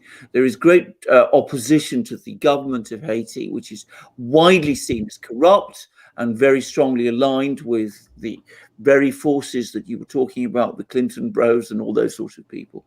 So Haiti has it's a place which could have tremendous potential, got a tremendous culture as well. And at the same time, it's been held back to an extraordinary degree. And you're absolutely right. We shouldn't go on talking about the history of France with France, remarkable and extraordinary that, and in many ways inspiring as that was. And you seem to know a bit about Haiti and its history, and you probably know about this enormous debt that the government of Charles X, the French king, imposed on Haiti, making the Haitians pay for the fact that they'd made themselves free. But that is not any longer the reason why Haiti struggles with its poverty, its all those issues. It's been massively exploited. There's major resistance there. And of course, if other countries, if China especially, perhaps even Russia to some extent comes in, well, who knows? Maybe they'll be able to take off. We shall see. I mean, Chinese influence, as it's all become completely, anti-Chinese about this. We're not anti-Chinese. Chinese influence, Chinese trade, if it's peacefully done, is absolutely unequivocally a good thing.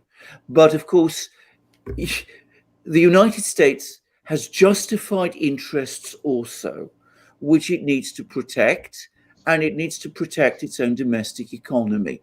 I think the Chinese are fully practical people. If they were approached in the proper way, they would work with that. Go on, Alex. Yeah. All right, Tarif, thank you very much. Yeah. We'll get some Thank more you. calls. Hello, Tarif? Yeah, I appreciate it, man. Thank you. Thank you. Take care. Real quick, and we're going to add Peter and then Dr. Bill. You said the proper word, Alexander, with Haiti. The United States needs to work with Haiti, not the damn Clintons. Absolutely. That's the difference. That is the difference. Absolutely. China engaging with the governments of these countries, and the United States has all the potential and more to engage with the government of Haiti and other countries, but it has to be the United States, the best interest of the United States and the country, not in the best interest of Bill and Hillary Clinton. That is that to me is the big problem. And people like that who use the power of the United States for their own purposes. Exactly. And the same thing goes with the Bidens in Ukraine, and it just doesn't end. Anyway, Absolutely. here is Peter. Peter, you are live with us. Can you hear us? Are you there? Yeah. Can you hear me? Yes, we can hear you. Fantastic. I've got a question on the reserve status of the United States dollar and its consequences. In essence, what they seem to be doing, which is fairly obvious, is they're printing trillions of dollars, not millions or billions, but trillions. And I would suggest that this money isn't really debt, not even really paper money. It's effectively printed money, so it's effectively issued, but without any real backing. And in some ways, if you have a money tree, that's obviously a good thing if you have it, and other people don't have it. But it can corrupt you in various ways. A bit like in Africa, say, you have countries that have a diamond mine, and everyone effectively fights over the mine, and therefore you have this weird paradox where you can have a place that has these assets. They are extremely poor countries, despite that. In essence, in terms of the reserve currency status, do you think this really corrupts matters and actually leads to American imperialism? So you have a massive army to support this printing machine, and you have this idea that the Americans or the West consumes and everyone else produces. So you have this huge imbalance caused by the fact that you simply print money and everyone has to give you their assets. So if you have that, is the answer to have a world reserve currency, or would that fix the problem, or is the problem elsewhere? So my question is, if the Americans have the reserve currency, should that not work in their favor as opposed to corrupting the system so that they have all of these imbalances?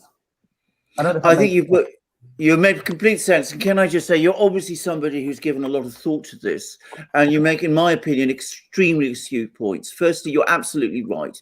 The United States has gradually moved from a position where it regards the fact that the dollar is the reserve currency. It stopped thinking of that as a trust, something that it is entrusted by the world, and to its own benefit too, but it's a trust. It's come to think of it instead as a mechanism of leverage and of self-enrichment. So what the United States is doing is that, whereas historically in over the great period when the United States grew in economic power, it developed its own economy, it's built up its industries, it developed the most advanced agricultural system on the planet, it was able to feed huge nations, build products itself, and its currency became strong on that. It's come to rely on that strong currency, which everybody is required to use to make up for the fact that that tremendously strong economy the United States had once built up has been allowed to decline and wither. So instead of building factories and developing businesses and looking up and developing new products and investing in technology, you buy them in from around the world and are able to do that because you've got the reserve currency, and people and since it's the reserve currency, it retains value, so you can just go on producing it or printing it or creating it, and because it's the reserve currency, people will still want it, and they will still use it, and they will still sell you goods in return for it. And it is corrupting.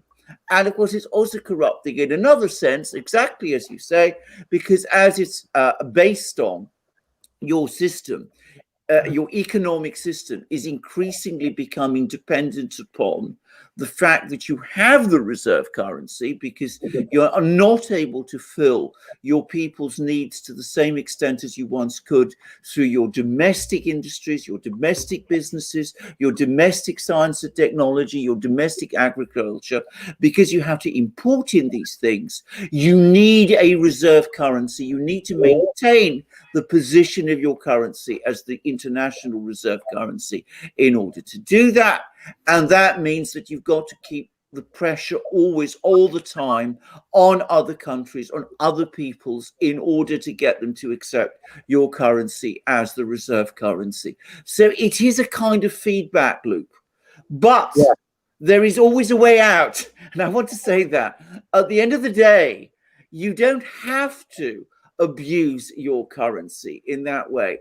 And the United States, even though it has neglected its industrial base, neglected its technology base, allowed all kinds of extraordinary distortions to emerge and develop within the US economy, I am absolutely convinced that it is nowhere close to being, in that respect, within reached the point of no return.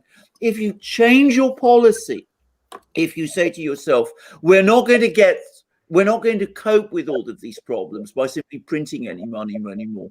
We're going to change our tax system in order to make it possible for people to set up businesses. We're going to assist investment. We're going to work out proper infrastructure programs. And, that can be done in all kinds of ways. It can be done privately, whatever, through at state level, whatever. If you start to do that, then you are able to reverse all these trends that we have seen, and then you rid yourself both of the corruption of the kind of reserve currency that you have and the burden that it becomes also.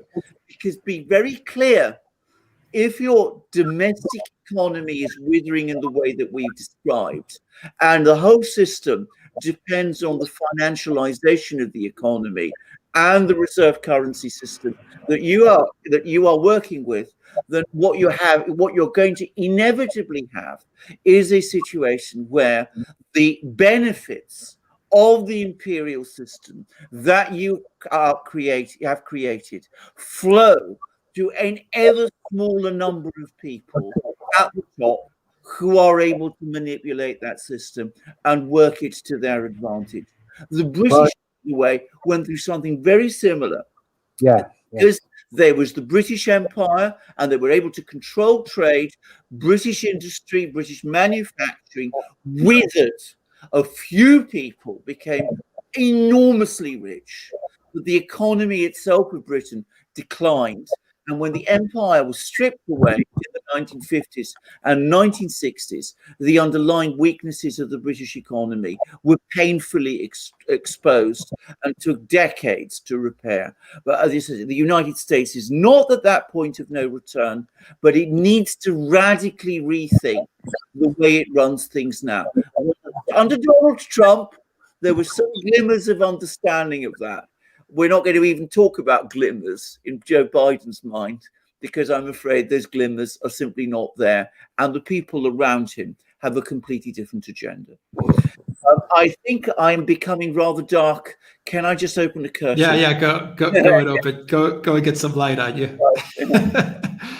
All right, Peter, how that answer your question? Yeah, I've got a follow-up question, which is only that if, I mean, laissez-faire liberalism is a problem, yeah? So that seems to be the issue. So the problem now, Alex thinks, is maybe a free trade, effectively. So we've gone in this direction of free trade, whereas we need to be actually supporting local economies.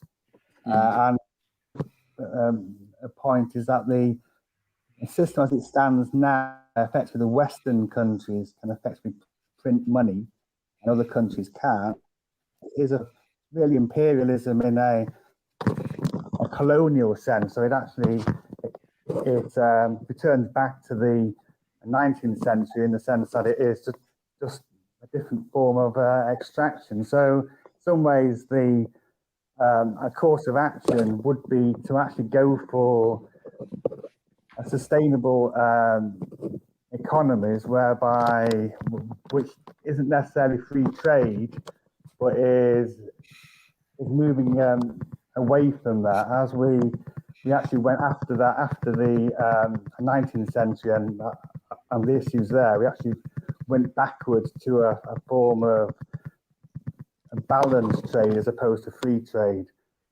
Would you agree? I mean, Well, a solution isn't the gold standard, but what is a solution in real terms as far as you have well, I mean, again, very interesting questions, very, very, very demanding ones. What I will simply say is this about free trade. Of course, the United States made itself into a giant economy, not accepting doctrines of free trade. People like Alexander Hamilton opposed it. The American system, and it was called the American system, by the way, and it was copied by many other countries. Germany was heavily influenced by it, and there was a German economist called Friedrich List who was very influenced by the American system. The American system revolved around protection. I mean, America maintained a system of protection, and that was how American industries and American agriculture and all these aspects of the US economy were developed.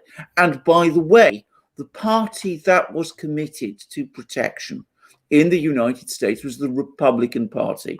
Abraham Lincoln was very clear that was what one of the things that being a Republican was all about. The question of protection and the balance between protection and free trade is perhaps more complicated and nuanced than I discussed.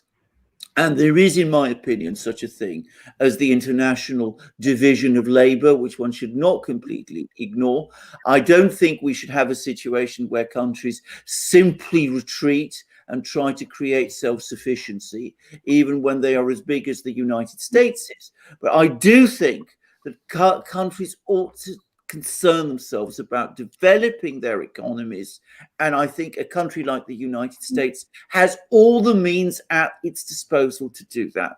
I'm convinced of that. And it perhaps ought to go back and look at some of the economic ideas of its founders, like Alexander Hamilton, which remain relevant to this day.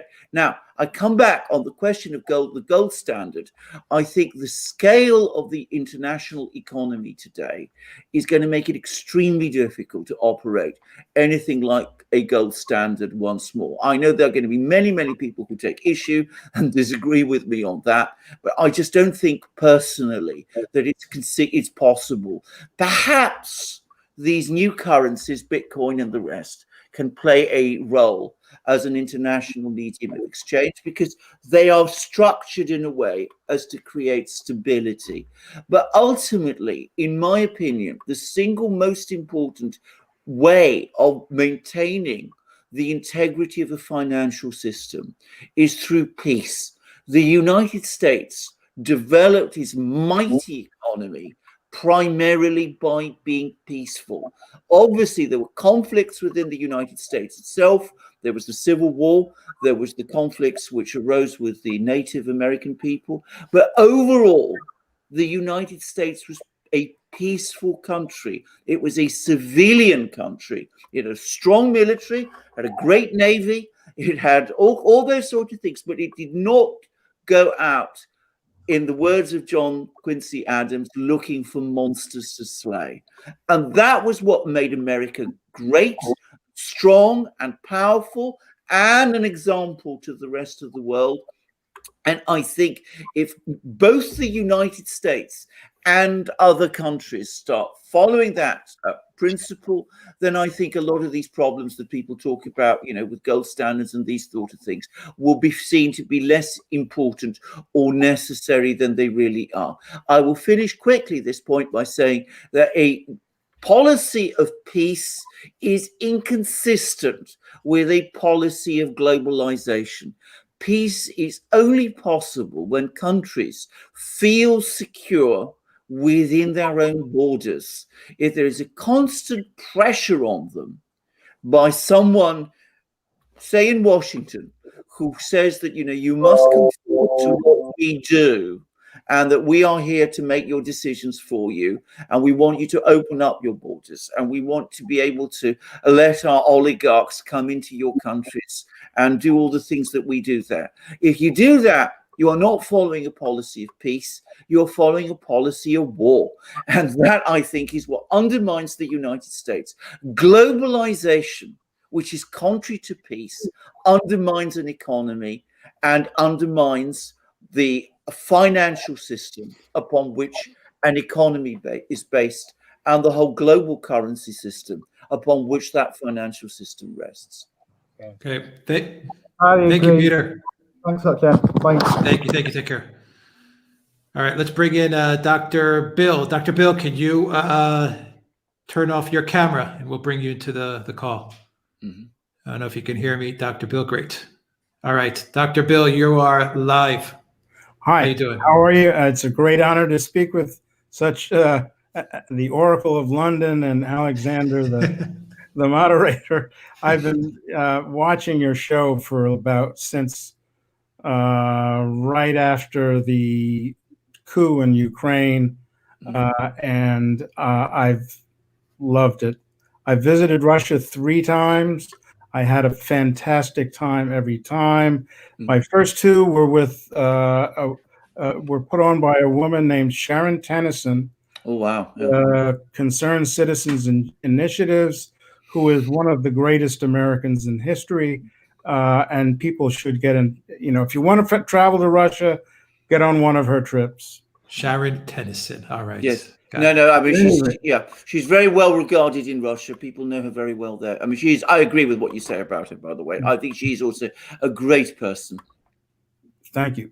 But to get to my question, and it's about our either president or non-president, I don't know what I'm allowed to say.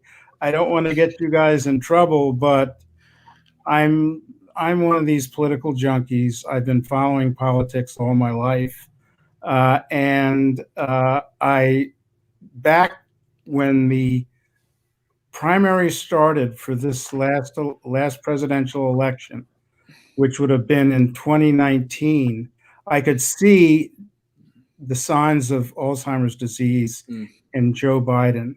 And 2 of the things were these outbursts. There were maybe 3 of them. I mean, he had these crazy outbursts when he was around audiences. The 1-horse pony or 1-dog pony. I don't remember what it was. He yelled at this factory worker, and then this other guy he challenged him to the push-up contest. I could see back then that this guy he couldn't make it until the election. Then all these candidates disappeared, and there he was. And by that time, which was almost a year later, he was worse. And now he's even worse than that. I mean, he's headed towards stage 3. And he's heavily medicated because he's not having those outbursts anymore. But he can't function. And he won't make it to the end of this year. That is my absolute belief. And what then? What then? What then, Kamala, indeed? Kamala, Well, that's Kamala. that's what. Well, indeed. I mean, 25th Amendment. I don't know, but I have to say straight away, I think you've described it very well. I mean, are you a medical doctor, if I may? Yes, yes. Yes. I'm a Because family doctor, you see. 34 years experience. Yes, yes. Because you seem to talk about this with great knowledge and understanding and compassion, if I may say so. And I agree. I mean, I found it extraordinary that this situation has ever been allowed to happen in the United States. I think it's very cruel to Joe Biden himself. Whatever you may think of the man and of his past and what he has done in the past, that he should have been put in this kind of position. And I think it's very cynical. And I think it is also very, very wrong, and very wrong, especially and first and foremost, to the people of the United States who have now been landed with the president who is clearly not able to fulfill the terms of his office. And we have this extraordinary situation. We had an extraordinary election when he was almost invisible. And now we have a presidency when he's president himself and he's almost invisible also. And we see even the media, which has been so supportive of him, is now beginning to become restless, though they are responsible for creating the situation themselves, because they could have called it out at any time, and they never did. And I think they've all failed the United States in a very bad way. And I don't know how it ends. I've got a question, Dr. Bill, if you could answer it. How do you think Biden, how do you explain Biden's performance in the debates? Well, they probably started him on one of the medications that's used for the dementia part of it, the Alzheimer's part of it, which has these emotional outbursts, and they accuse family members of stealing things and all kinds of things like that. He has an antipsychotic medication to smooth that out, but there are medicines that are used to improve the dementia part of it. And they have side effects, and they're not fun. They cause things like diarrhea and vomiting, and so he's on those. But you can only go so high with the dose, because then you start getting these terrible side effects. Right. And that's the issue. Yeah. I mean, and then the other thing is, once he does go, who is going to be the vice president? And that's the real question. And I have a person in mind who originally chose the vice president to be the president, but that didn't work out, but it might. And that person, and I think you know who it is going to be the vice president. And then she will run it. Yeah. That would be an interesting scenario indeed. That would be very interesting scenario. I think it's entirely possible. I mean, I'm not saying it's what's going to happen, but it would not surprise me if it did. Of course, there was lots of discussion about that during the election, as I remember, that she would be brought in at the last moment, but who knows? Anyway, are you going to share her name? Or yes, Hillary Clinton. Yes. Yeah. I'm looking at the live stream. They're also calling her name. Yeah. And so once you got through that, then all these wars that are coming. I don't know if you monitor the Sakers website on a regular basis, but he talked about this coming war in Ukraine. A good friend of mine, Regis Tremblay, who has close contact with Tex Bentley, who's in the Donbass. And I asked Regis to get in touch with him. He did. He has some advice for President Zelensky and some comments for President Putin. But they're building up right now. I saw one of the things that he sent to Regis was a video of these trains with tanks on them headed towards the east. Yes. And it's not going to, it's the Saker, produced a scenario of Russia. They can only go so far, and they're going to intervene. And then what? You know, Yeah. I mean, it's getting very, very dicey. in Russia Ukraine. will intervene this time. Oh, absolutely, absolutely. Very strongly. They'll get involved if they see things going poorly in Ukraine, and this time they're not going to. No. They're not going to do anything to hide that intervention. I like agree they with did They the won't first be time playing around. footsie. Yeah. No, they're not. I mean, the thing to always remember also is that many, many people now in the Donbass have taken out Russian citizenship, which gives the Russian government an obligation to protect them. So that is now an issue which didn't exist in 2014, but which does exist now, and which the Russian government itself facilitated. So it must have done that in the knowledge that these sorts of situations, scenarios that we're talking about, are likely to happen. And by the way, there was a meeting between Putin and some press people about a week ago, 10 days ago. It was supposed to be kept confidential, but parts of it were leaked. And over the course of it, Putin said that there was no way Russia would abandon the Donbass. So there we are. Yeah. All right, Dr. Bill. Thank you. Thank you very much for your very insight. much. Thank you very Thank much. By you. the way, I should Awesome. also just quickly add, I know Regis too. Yes, right. Thank you, Dr. Bill. Take care. Thank you. You're welcome. Thank you. Thank you. All right, let's bring in Robertas into the live stream. Robertas, you are live. How are you doing? Not Can bad. you hear Good us? evening, guys. Good Can you evening. hear me? Yes, Yep. we can hear you loud and clear. Right. I'll be quick as I'm driving here. I have a question about Vladimir Putin. Mm-hmm. Right. We all know that this so-called pandemic, there is no pandemic, right? Mhm. And Vladimir Putin, he's pushing his medicine, Mhm. and you guys talk about that Vladimir Putin is against all these bad guys in America. Can you explain why he is playing this game? Why Well- he is pushing this medicine, doing all this stuff, isolating and stuff? Why he is not like Lukashenko said IMF to FO? Why he is playing this game?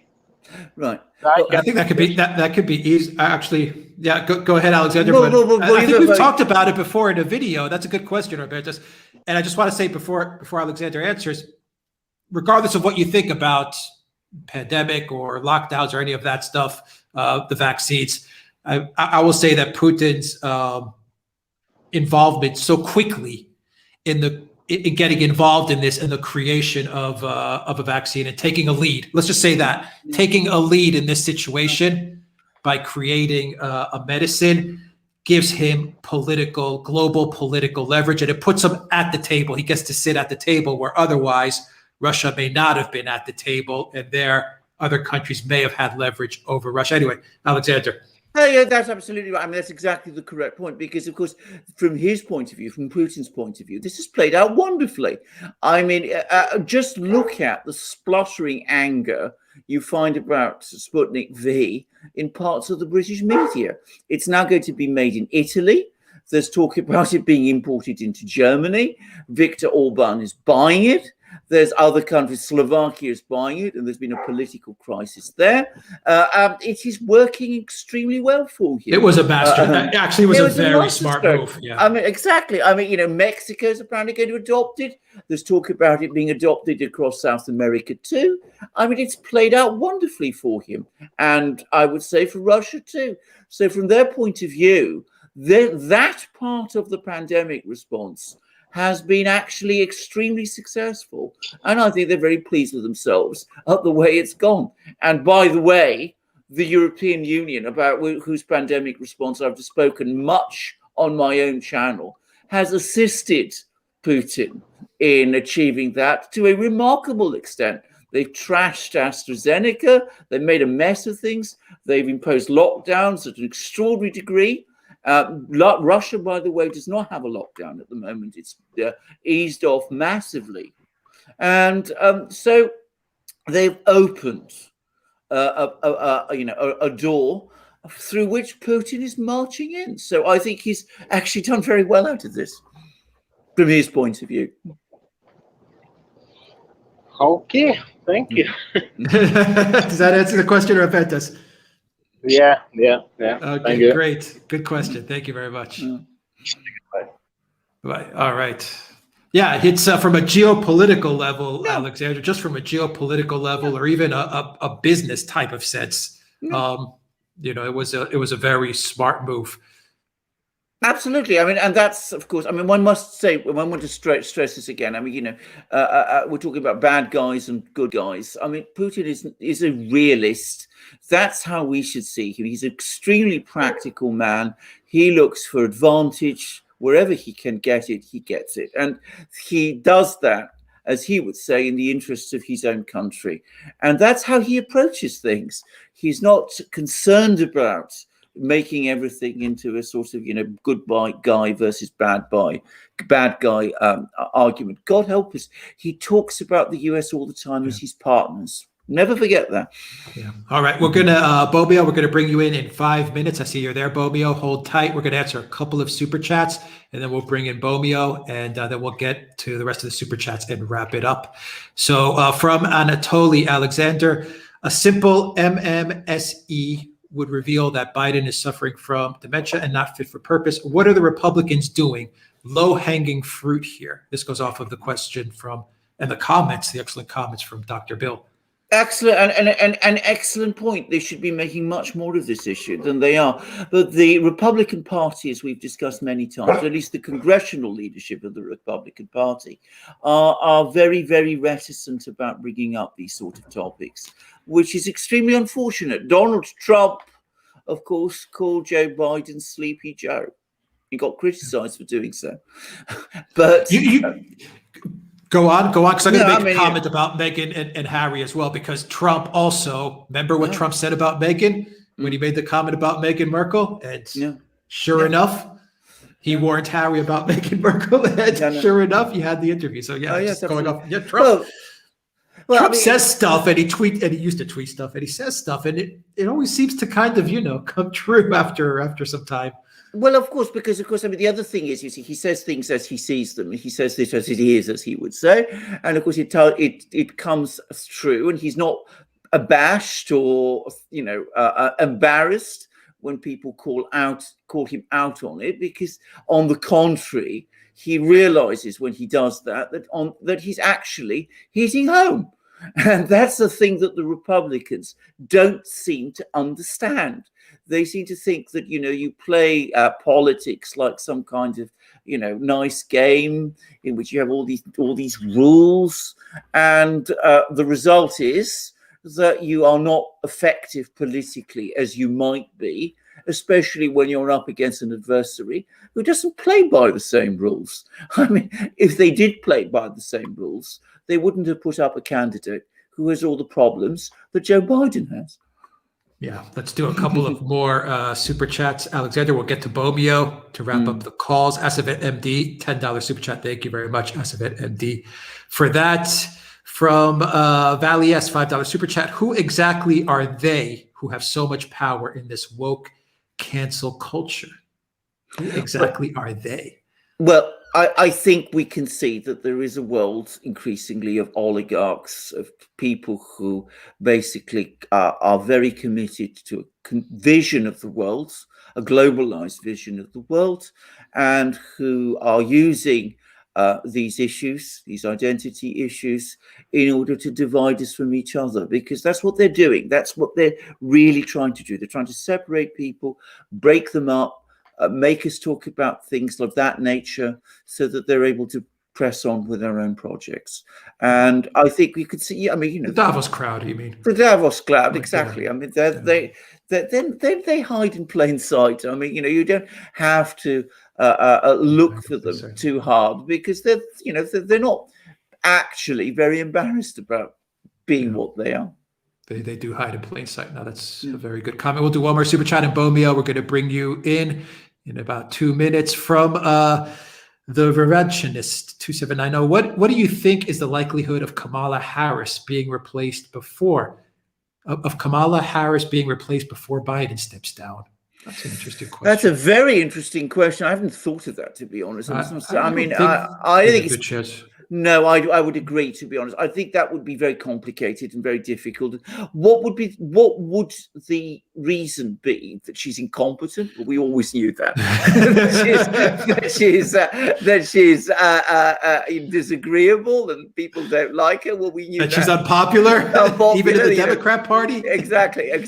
Well, we knew that too. So what exactly is the reason for removing her from the vice presidency? So I mean, I don't really see that they have a case to do that. And I think also, if they did, by the way, if they kind of concocted one, I mean, it's all very well removing the president. I mean, that's going to be a massive thing if it has to happen, if they have to invoke the 25th Amendment to do it. But if you're going to remove the president and you're going to remove the vice president also, then you're going to create a situation where the people who were elected are no longer there. And how do you explain that? I mean, I really don't see. No, I don't think it's going to happen.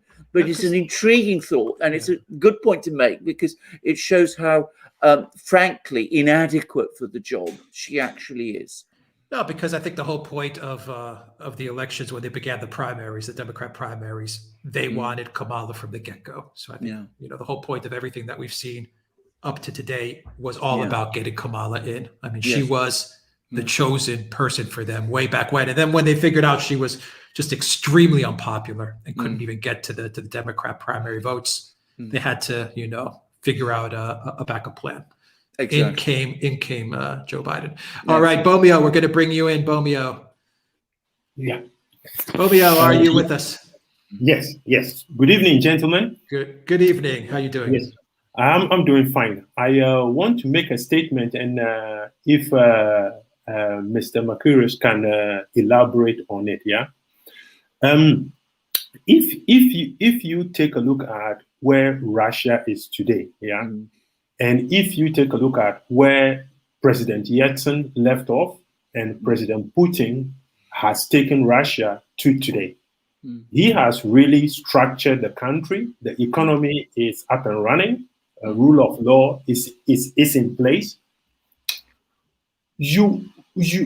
I wonder sometimes why we in the West don't see it from that point of view. Like, look, this is somebody who has created a society in which it is functioning, and we can actually sell our goods and services into that society and make money. You could say the same thing about successive governments in China, where they have brought China from 40 years ago to here.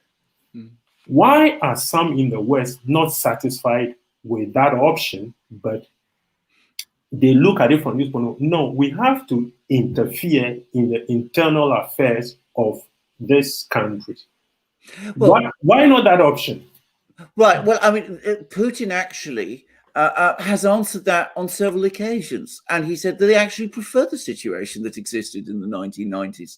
They preferred a situation where Russia's economy was broken and very easy for, the oligarchical people in the West to come in and exploit. I mean, they make money. They were able to do that. They were also able in that situation to disregard Russia's concerns. So, if the Russians said, you don't like what you're doing in Syria, well, they just said, buzz off. We don't worry about you because your economy is broken. Your military's in collapse. Your police forces are corrupt. You're not really a functioning country anymore. So it's the point Putin has made. As Russia grows stronger, their opposition to it gets stronger too. Because the one thing they can't accept about Russia is not, there are lots of things about Russia, by the way, which are wrong and don't work very well to this day. But I mean, we must quickly caveat that by saying that. But what they don't like about Russia is Russia having its own opinions about the world and insisting upon them. And not only insisting upon them, but having the power to make those opinions effective and to be able to send a force to Syria to interrupt the events that took place there, and be able to block Western moves in places like Ukraine and things of that kind. That's what they don't like. And that's why they criticize it. And of course, they will never give Putin credit for turning Russia around. I mean, I read a bizarre article, by the way, just yesterday in the Financial Times talking about, the state of Russia today under Putin, which is one that I was completely not able to recognize, and I don't think most Russians would. But they will never give him credit because, of course, they don't want people in the West to understand how radically transformed the situation in Russia is. Now, we've done programs about that, but if people in the West did understand how radically transformed the situation in Russia is, they could see Putin in a completely different way. And that, of course, we can't allow. I remember so well in 2018, when there was the World Cup in Russia, the extraordinary campaign that the British government engaged in to dissuade British football supporters from traveling to Russia because it didn't want them to see what life was really like there. And those British supporters who did go, many of whom, are not people who were particularly well informed about Russia up to then, were very surprised by what they saw when they went there. Yeah, good point. And they did the same thing with Sochi. And they did exactly the same thing with Sochi. Yeah. Absolutely. I agree with what you are saying. I am satisfied with the view you are giving. I think down in history, President Putin will become to be seen as one of the greatest world leaders of our time. I think he will not be rewarded today, but in the future, especially for his patience in maintaining peace in the situation we have in the world today, he will go down as a very great leader. I think I agree. And by the way, I'm glad you brought up the point about peace, because you're absolutely right. Can I just say, a point which many people in the West do not understand is that when Putin gets criticized in Russia for his foreign policy, it is because many Russians are exasperated and angry with him because they see him as too restrained in responding to the provocations of the West. I got a very interesting message from a Russian commentator on a thread of a video that I did on my own channel, making exactly that point and saying that many Russians are extremely angry about these threats of cyber attacks on Russia, and that this has been articulated in the Russian media, and that again, there is criticism on Putin for the extraordinary moderation and restraint that he shows in the face of these endless provocations. He has shown extraordinary self-discipline and self-control in facing all this down, especially given the extraordinary and frankly awful things they say about him. Terrible things they say about terrible him. Things. And people forget that, in 1999, 2000, Russia was ready to break up in 1999, 1998. I mean, it was on the brink of absolute collapse. I mean, the whole Russian Federation was breaking apart. And when Putin came in, the West, they said many favorable things. Bush, what did Bush say? I could stare into his eyes and I see his soul, or something like that. They liked Putin in the beginning. But it's like you said, Alexander, the minute Putin started to look after Russia, in other words, he was the president of Russia, hence he was going to look after Russia's best interest. That's when the media campaign against him took off. Absolutely, and that's the thing to understand about this. That, to my mind, is the whole thing. He is an anti-globalization president, as he said, by the way, in the speech that he recently made to Davos, which we covered in a video. And that, of course, is precisely why people don't like him. And they did the same thing to Trump. They did the same thing to Trump. The minute Trump said America first, that was it. Yes. It was over. Yes. It was over, because the minute you start talking about changing this globalist ideology, this globalist path that they've set forth for the world, that's when they're just going to just go after you, and they're relentless. So, Exactly. All right, Bomio, thank you. Nice weekend. Have a great weekend. Take care. All right, we'll bring in one last caller. Mike, can you turn off your camera and we'll bring you in?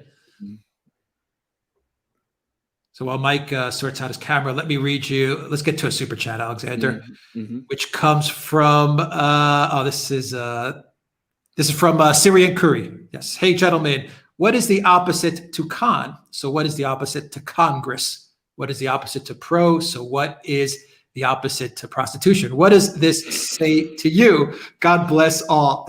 Well, I'm not quite sure how to answer that question. Wordplay, I guess. Wordplay, yes. Wordplay. Wordplay. Well, I mean, and it's useful. I mean, wordplay is very useful because it can actually educate us in all sorts of ways, and of course, it can also, make us think very, very well and very hard about things that are happening. Confucius, the Chinese scholar, loved wordplay for precisely that reason, as did Socrates of Greece, by the way. So thank you. But I think your question answers itself, actually. I think we can all work out the answers to all the puzzles that you've set us. All right, Mike, we're going to bring you, if you could just turn off your camera, we'll bring you in. Yes. Before we do, I think I just get to try and put on some more light here because we're dimming fast. We have a super chat from Broly M, a $10 super chat. Thank you very much, Broly M, for that super chat. We have a super sticker from Anatoly. Thumbs up, super sticker. Thank you very much for that super sticker. And from Blatiful Mermaid, $2 to CHF super chat. Thank you very much for that as well. And let's see if Mike has sorted it out. Mike, if you can hear me, Mike, can you deal with your camera and we'll get you in? I don't know if you can hear me, Mike. I see you down below in the waiting room. But if you could just turn off the camera, we'll bring you into the call in. From Mark Hewitt, Alexander, will the Biden administration respond to the interview and that some of the Tory party has never forgiven the U.S. for Suez? Any possibility of the UK and U.S. decoupling? I think interview, once again, may be referring to the Meghan Markle. I think it was, and I think the Biden administration, or at least some people in it. I think Joe Biden himself, actually, if I got this right, I mean, I may be wrong about that, but I think they've indicated their support for her, and that has been reported here. And it's gone down badly, as you would expect it to. Now, there are some people in Britain, of a certain type who've never completely got over Suez. And remember what the United States, the absolutely correct position, by the way, that the United States took at the time of the Suez crisis. But I don't think that is a live topic in Britain today. But of course, there are people in Britain, including on the Conservative Party, who would very much want to see Britain pursue independent foreign policies of the kind that Britain used to excel in. We're not seeing that at the moment, not because British foreign policy is too pro-American, but because it is extremely globalist. It is extremely globalist, and it is Britain in a way which, in my opinion, influences the United States in this rather than the other way around. All right, Mike, we're going to bring you in. I see your camera still on, but we'll bring you in either way, so you're not waiting. Let's see. Mike, are you there? Yes, I am, yes. Okay, Mike, we can see you as well, Mike. It's all right. If you don't mind. Turn it off. Yes, if you don't mind, that's cool with us too. All right. Yes, Mike, what's your question? Comment. My comment was that you said something about the British attitude towards foreign affairs has an influence on America. But that was particularly, I thought that was particularly striking at the time of the American invasion of Iraq, when I think the encouragement of Tony Blair was one of the things that made him do it. Absolutely. I mean, Tony Blair, people don't often realize this. He's been talking about Saddam Hussein for ages before. I mean, this picture that after the war, Blair tried to create, that he was an actual restraint upon the US and on it got it completely the wrong way around. Because Blair was one of the people who was actually encouraging the war, and not just Blair, by the way, but all sorts of people around him. I can remember there was a British MP called Anne Clwyd, for example, at that time, who was a major advocate of the war. The British played a central role in making that war happen, and perhaps in diverting the US away from other things it might have been doing into focusing upon that war. Why Blair did that is a question that many people have debated, but that he played an absolutely central role in making it happen. Of that, there is no doubt at all. Good. I'm glad you agree with me. I think that it's not realised in Britain really the extent to which the prestige that Britain still enjoys in America and all over the world. Somehow or other, somewhere, the world has not forgotten what Britain was, and if Britain supports something, it stands a darn sight better a chance of achieving what Britain is trying to achieve. And that's one of the reasons why Brexit is going to be so influential. Yes, indeed, absolutely. Well, one great advantage Britain does have is that so much of the world speaks English, and the British media operation is so well organised and so sophisticated. So, the BBC is well organised and sophisticated. Well, in terms of its international reach, yes. Yes, I agree. And not just the BBC. We've got also talking about Reuters. We've also got to talk about all the various other vehicles that Britain uses. Would you consider Sky and the Daily Mail as absolutely, but also things like the British Council. Britain is very effective. It's extremely effective in its soft power, and it's partly because it's got the English language that it can promote. It's got the international and cosmopolitan approaches that give it tremendous traction. It's got the fact that it's a major financial centre with the Bank of England. It's got the power of the British court system, the High Court, which is the most powerful commercial court in the world, with even the US copying the precedents of the British High Court in commercial things. And that all of this gives Britain tremendous traction and a great ability to influence the world and to influence the world's thinking. But that influence, it must be stressed, is strongest in the United States, which shares with Britain that same language. And of course, Britain also, going back to the time history, of the not just World that War, same language, that same history. that same history, indeed. I was astonished to be told recently by an American university student who's studying here that in her particular school in Georgia, in the United States, they were taught British history up to the point when America became the Republic, which I find very, very odd, by the way. But there we go. Sure, why well, maybe not odd. It may not be odd, but it also underestimates, in my opinion, that the United States and Britain, despite their many shared things, are also extremely different countries.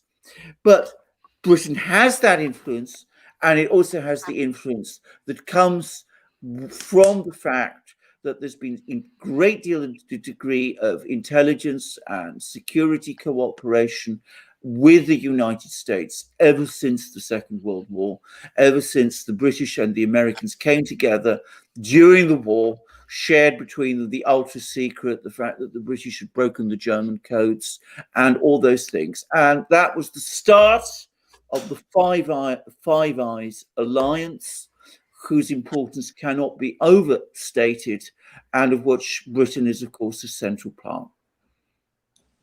Great, yeah, I agree. Absolutely. Thank you, Mike. Does that answer your question? Thank you.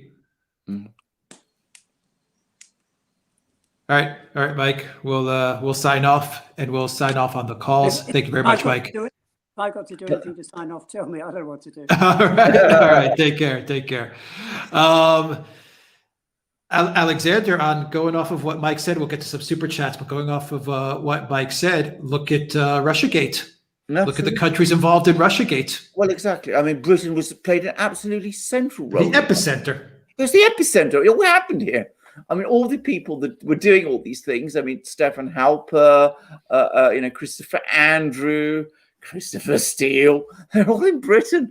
And I mean, the British played an absolutely pivotal role in Russiagate. I mean, it was in London that George Papadopoulos met with the mysterious and elusive Professor Mifsud.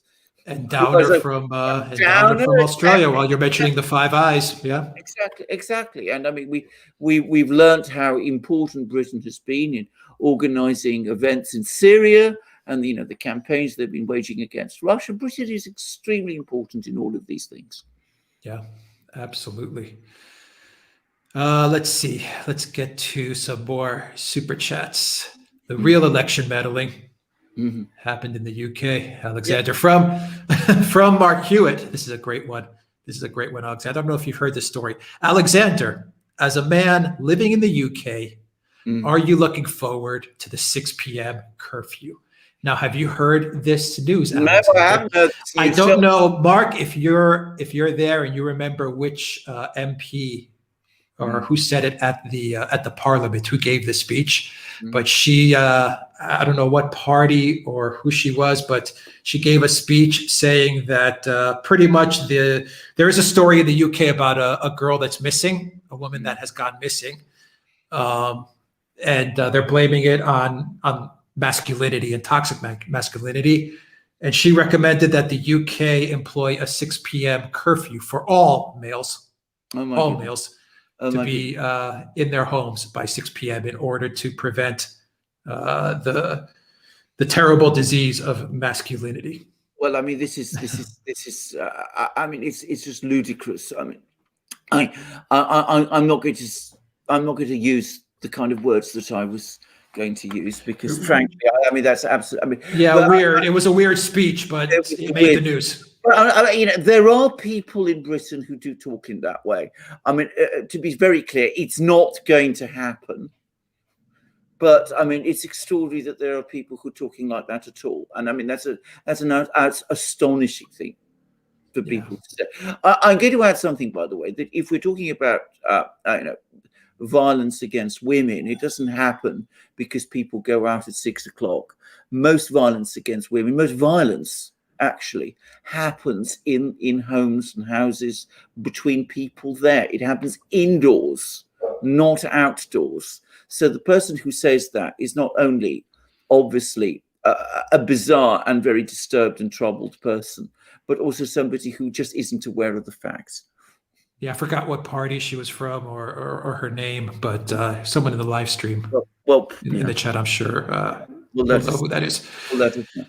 Yeah, from Anglospheric Church of Fourth Rome, the super chat is the dollar is being crashed on purpose so a deep state crypto coin can replace it. Well, I'm sure we're going to hear more theories of that kind. I'm not going to say they're not, based on some foundation.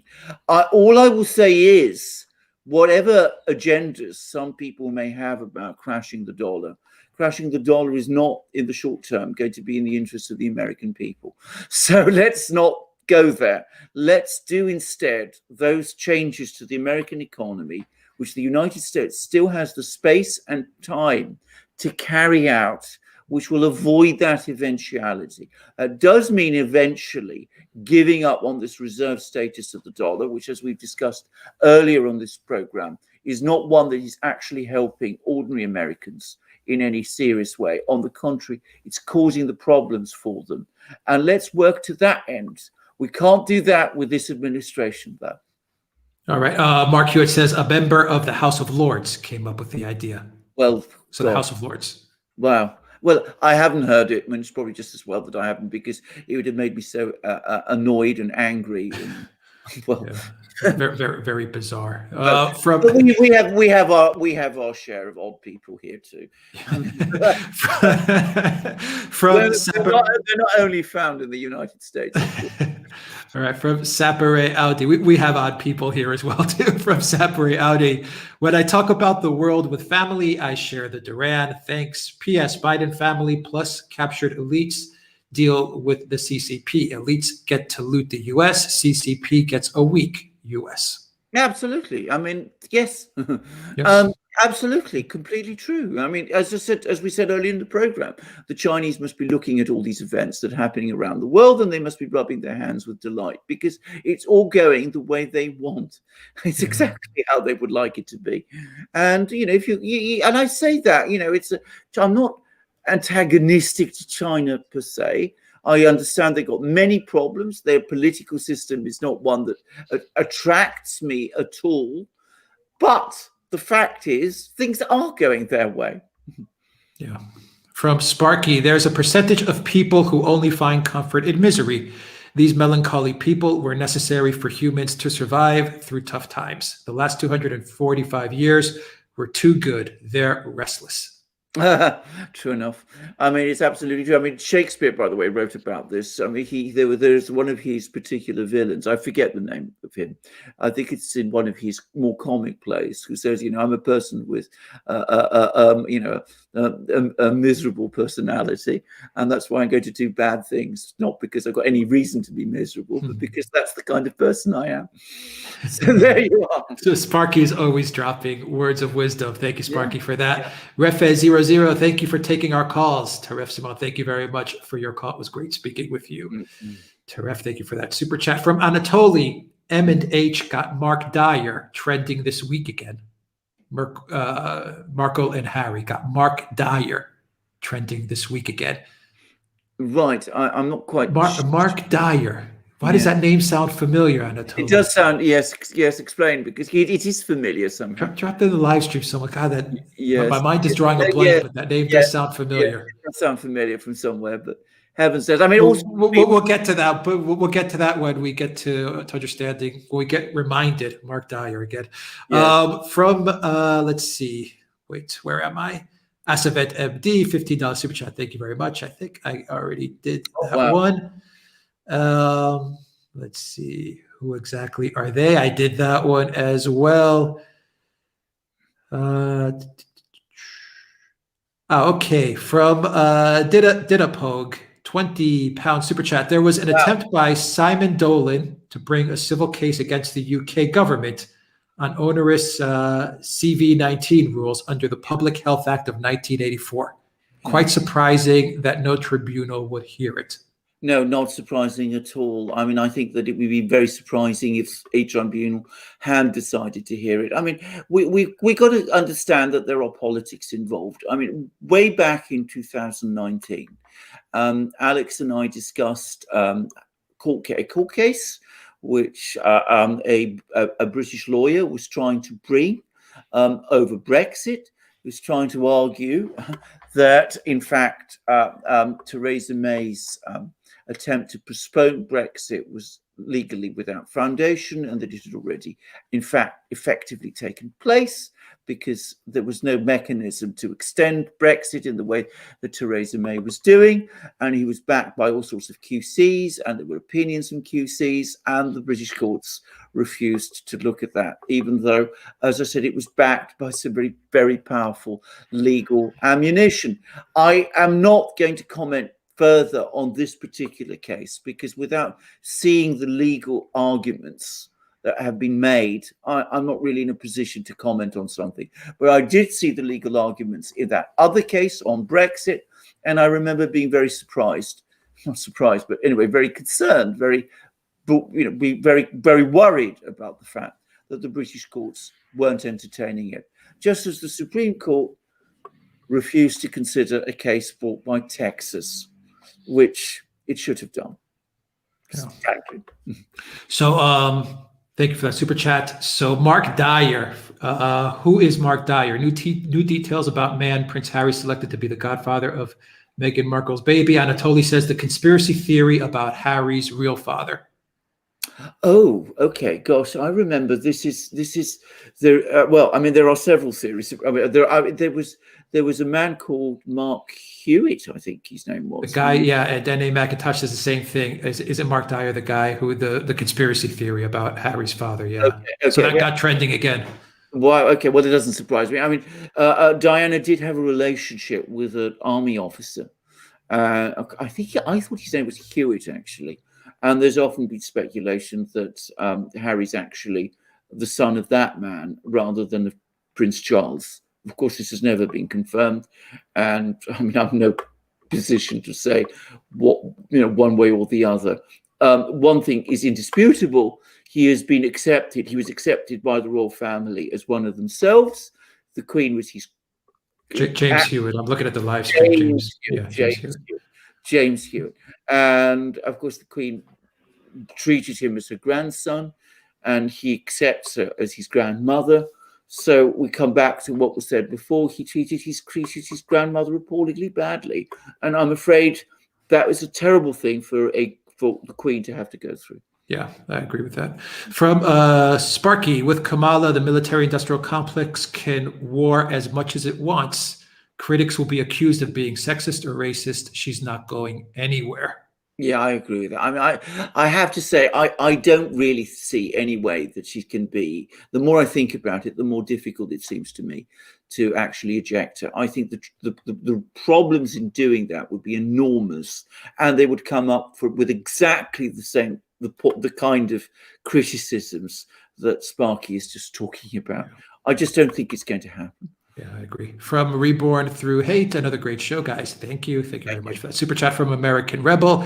Have a good weekend, everyone. Love, keep the faith. Thank you very much, American Rebel, for that super chat as well. Let's see, Anatoly, thanks again for a great program. Thank you very much, Anatoly, for that. Irish Partisan is a new member to the Duran community. Guys, check out Irish Partisan's YouTube channel. It is fantastic out in Belarus. He does a great channel there, so check it out. Thank you for becoming a member to this channel, Irish Partisan. From Brando Commando, there was talk a while back that South Africa was going to join the Five Eyes Alliance, making it the Six Eyes Alliance. Whatever happened to that? Is it because of political crisis or instability in South Africa? I think also lots of opposition, I suspect, in South Africa. I mean, South Africa, bear in mind, is also a member of the BRICS group. And I think there are a lot of people in South Africa who would rather align with that than with the Five Eyes. South Africa is an interesting and very, very complex and extraordinary and in many ways wonderful country with, of course, many, many, many problems. But it's got... It's pulled in two directions because it's both part of the Anglosphere. It's one of the most developed countries in Africa.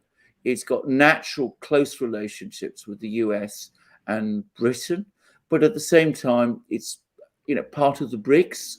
It's got an alternative perspectives on many things, and of course, there's still the huge influence of Nelson Mandela, who made all these friendships with other countries, with Russia, Cuba, wherever, and would have wanted to keep South Africa certainly out of any kind of alliance with the United States because he was an anti-imperialist and supported the non-aligned movement. So, that's I think the tensions that exist in South Africa. All right, thank you very much for that. Super chat from Sparky. Knew Harry a little years ago. Good fellow, but he needs to keep things simple. Meghan was whom he wanted, and now there's Archie. It's simple for him to nod and agree with her. His mind changes with hers. Well, I'm going to say something which is a bit, I hope people will understand me when I say, I've heard this said by several people, that Harry is not the sharpest knife in the drawer. He does sometimes make decisions and he's easily led. He's not perhaps the brightest spark, and sometimes he does things which haven't worked out, don't work out for him very well. I hope he finds happiness in his marriage and with his child and with his family, but I'm afraid the prospects of him ever reintegrating with the royal family in Britain are gone. I can't imagine the British will ever forgive or forget this. From Brando Commando, isn't it true that Harry and Meghan's baby isn't even in the line of succession? Since Harry technically isn't, he and his heirs can only be an earl. Right? I think that's right. I mean, first of all, it should be said very clearly that Archie, when the Queen dies, he would automatically become a prince. So this issue, him not, a deliberate decision being made that he wouldn't be a prince. I mean, that's simply factually wrong. But they're not in the line of succession because this line of succession is from the Queen to Prince Charles to William, and then to William's children, and then to their children. If they follow. The only way in which Archie would be in the line of succession would be if all of these people, Charles, William's children, were all to die and to leave no issue, and then eventually, under the very complicated succession rules that the British royal family has, which based on primogeniture, it might come round to first Harry and then to Archie. But realistically, that's not going to happen. And I think you're right. I think as the child of a younger son, he will simply be an earl because that's what they are themselves. All right. Thank you for that super chat from Life of Brian, 9.99 super chat. Anyone who hears a silly pun and can wax on and wax off about Confucius is the GOAT. The greatest of all time. Alexander is the GOAT. When Alex perfects his Alex J rant, they will be perfect pair or just get a third Alex. Oh, well. I'll try and work that one. I'll try and work that one out. Yes. Thank you very much, Life of Brian. I think the super chat is saying that there was a comment about there was a pun that was made and you talked about Confucius. So that makes you the greatest of all time. And so when Alex, I guess referring to me, when I can perfect my J rant, I'm not sure what that is, they will be the perfect pair. So when I perfect my J rant, we'll be the perfect pair, or we can just get a third Alex. Well, I think we're a perfect pair already. So I mean, I think it's, if it's a compliment, I thank the person for it. I'm sure it is a compliment. But if it's a compliment, we thank you. If it's a jab at the fact that I haven't perfected my J rant, tell me what a J rant is, and I'll perfect it. Exactly. All right. Thank you very much for that super chat, Life of Brian. From Phil, could China become a dominant maritime power like the US is or England and France were? If yes, this would have important and multiple implications. Could you develop on this very important implications? Well, who knows? I mean, it's possible. I mean, it's becoming rapidly one of the world's greatest trading powers. I believe that it is already the world's biggest trading power in hard goods. It's got a major coast. It's got a major maritime coast, a major maritime tradition, a major commercial tradition also. So, and it's not inconceivable that one day China, which is, by the way, less of a continental economy than the United States is. The United States is a kind of self-sufficient island continent. China is not. China's not self-sufficient in the same way. Maybe they will become an outgoing maritime power in the way that you say. And by the way, the Chinese Navy reads Admiral Mahan, and the man who, in the 19th century, the great theorist, the great naval theorist in the United States, who talked about the United States being this great maritime power and the need for a maritime navy. And apparently the Chinese Navy studies him. And I only mentioned that because I read somewhere recently that in the US Naval Academy, they don't teach Mahan anymore, which seems to be, if it's true, and maybe some people will contradict me, but if it's true, I find that bizarre and astonishing, given that he's one of the greatest military theorists in the world. And of course, he's American also. So it's not impossible. All I will say is I think we are some way off from that happening. I think the country that still dominates international trade, which is still the great naval power, remains the United States. And realistically, it will remain so for some time yet. I think there is a Chinese challenge in the Eastern Pacific, but I don't think it's a global one or anything like that soon. All right. From Mira X, who actually runs the U.S. administration securing Biden? Any chance to bring the election result issue back on legal grounds?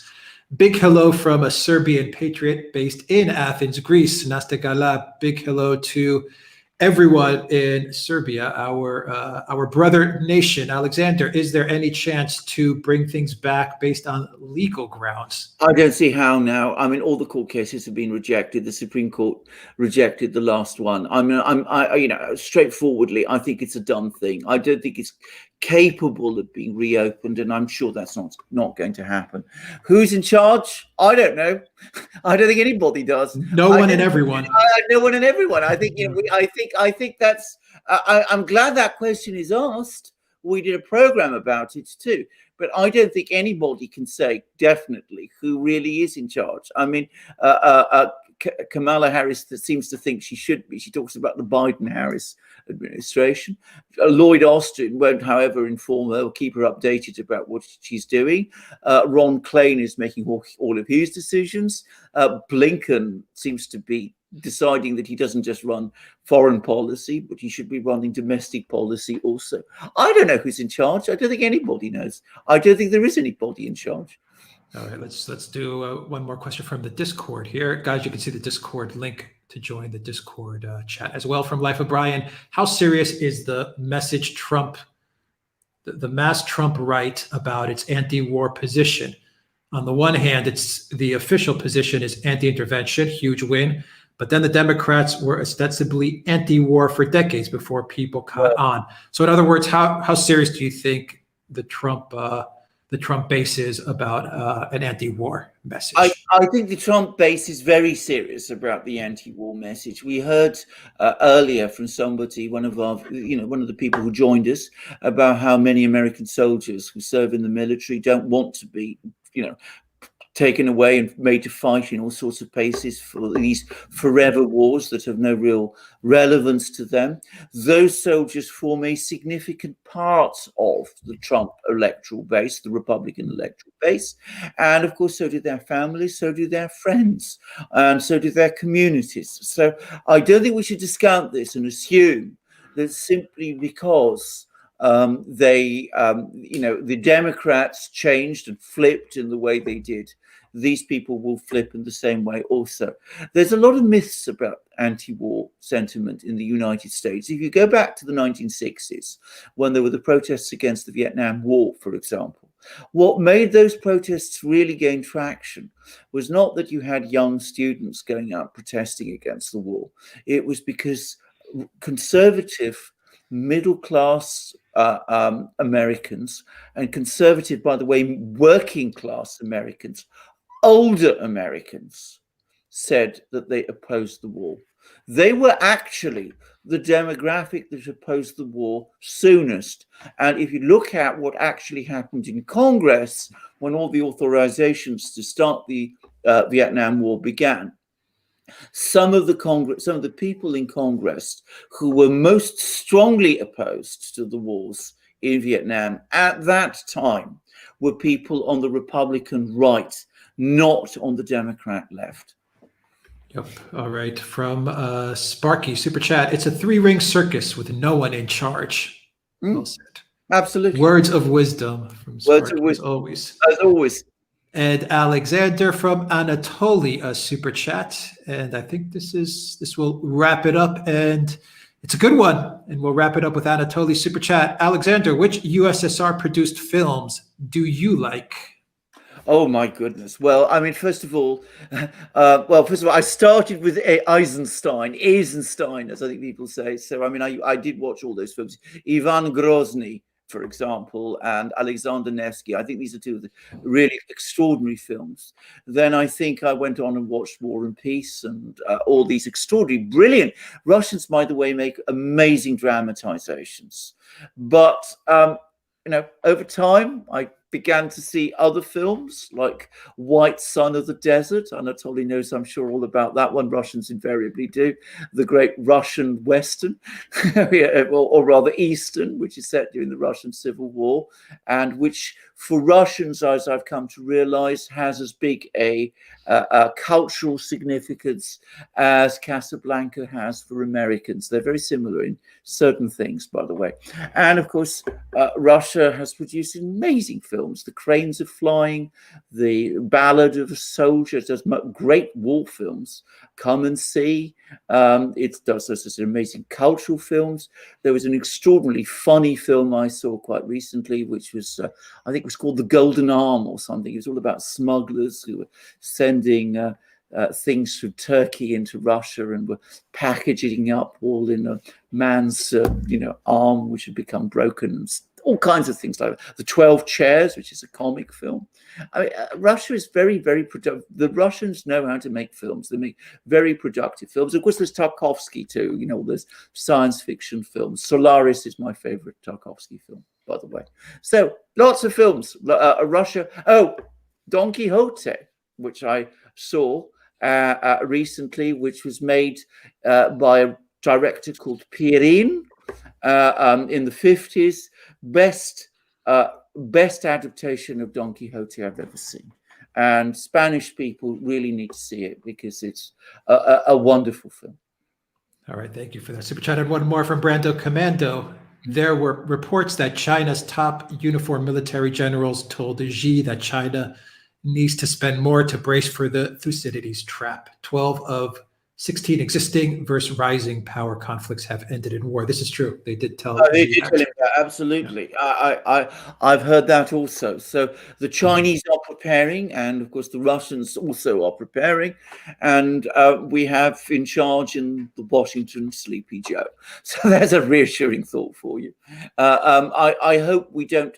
I absolutely pray and hope, earnestly hope, that it doesn't come to any kind of war, because that would be a disaster and a calamity beyond anything we can ever imagine in the world.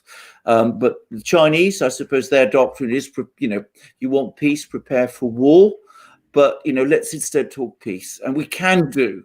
And I'm sure even the Chinese, especially the Chinese, which is a society and a culture, by the way, which has not been particularly belligerent over its millennial history. I'm not going to say they've always been peaceful, which would be untrue, but generally they've not been a particularly aggressive power. If you can play it to that, maybe, I'm sure they would, in fact, reach a modus vivendi with the United States. I think it could be done. I think Donald Trump was working towards that objective, actually. Yeah. Okay. On that note, let me just do one more quick check, Alexander. I think we got everything. I think we got all the questions answered. Super chats, calls, and of course, Discord. We're always adding new stuff to our live streams. We are working hard to deliver great news and great shows to you guys. Yeah. So thank you for your support. We really appreciate it. Thank you, Spartan Warrior Queen, once again for an amazing moderation. As always, the best moderator in the world. There's a reason she's called the Warrior Queen. Indeed, yeah. All right. Thank you very much, Spartan Warrior Queen. Thank you to Danny Jays as well for the great work on the Discord, guys. Hop on Discord. There is some really good conversations. You also get notified. That's the really good part. You get notified when we put out new videos on my channel, on Alexander's channel, and of course the Duran. We have all those channels in there, and you get notifications when we push out a new video. And that's important, given to the fact that YouTube tries its best to not notify people that are subscribed to our channel.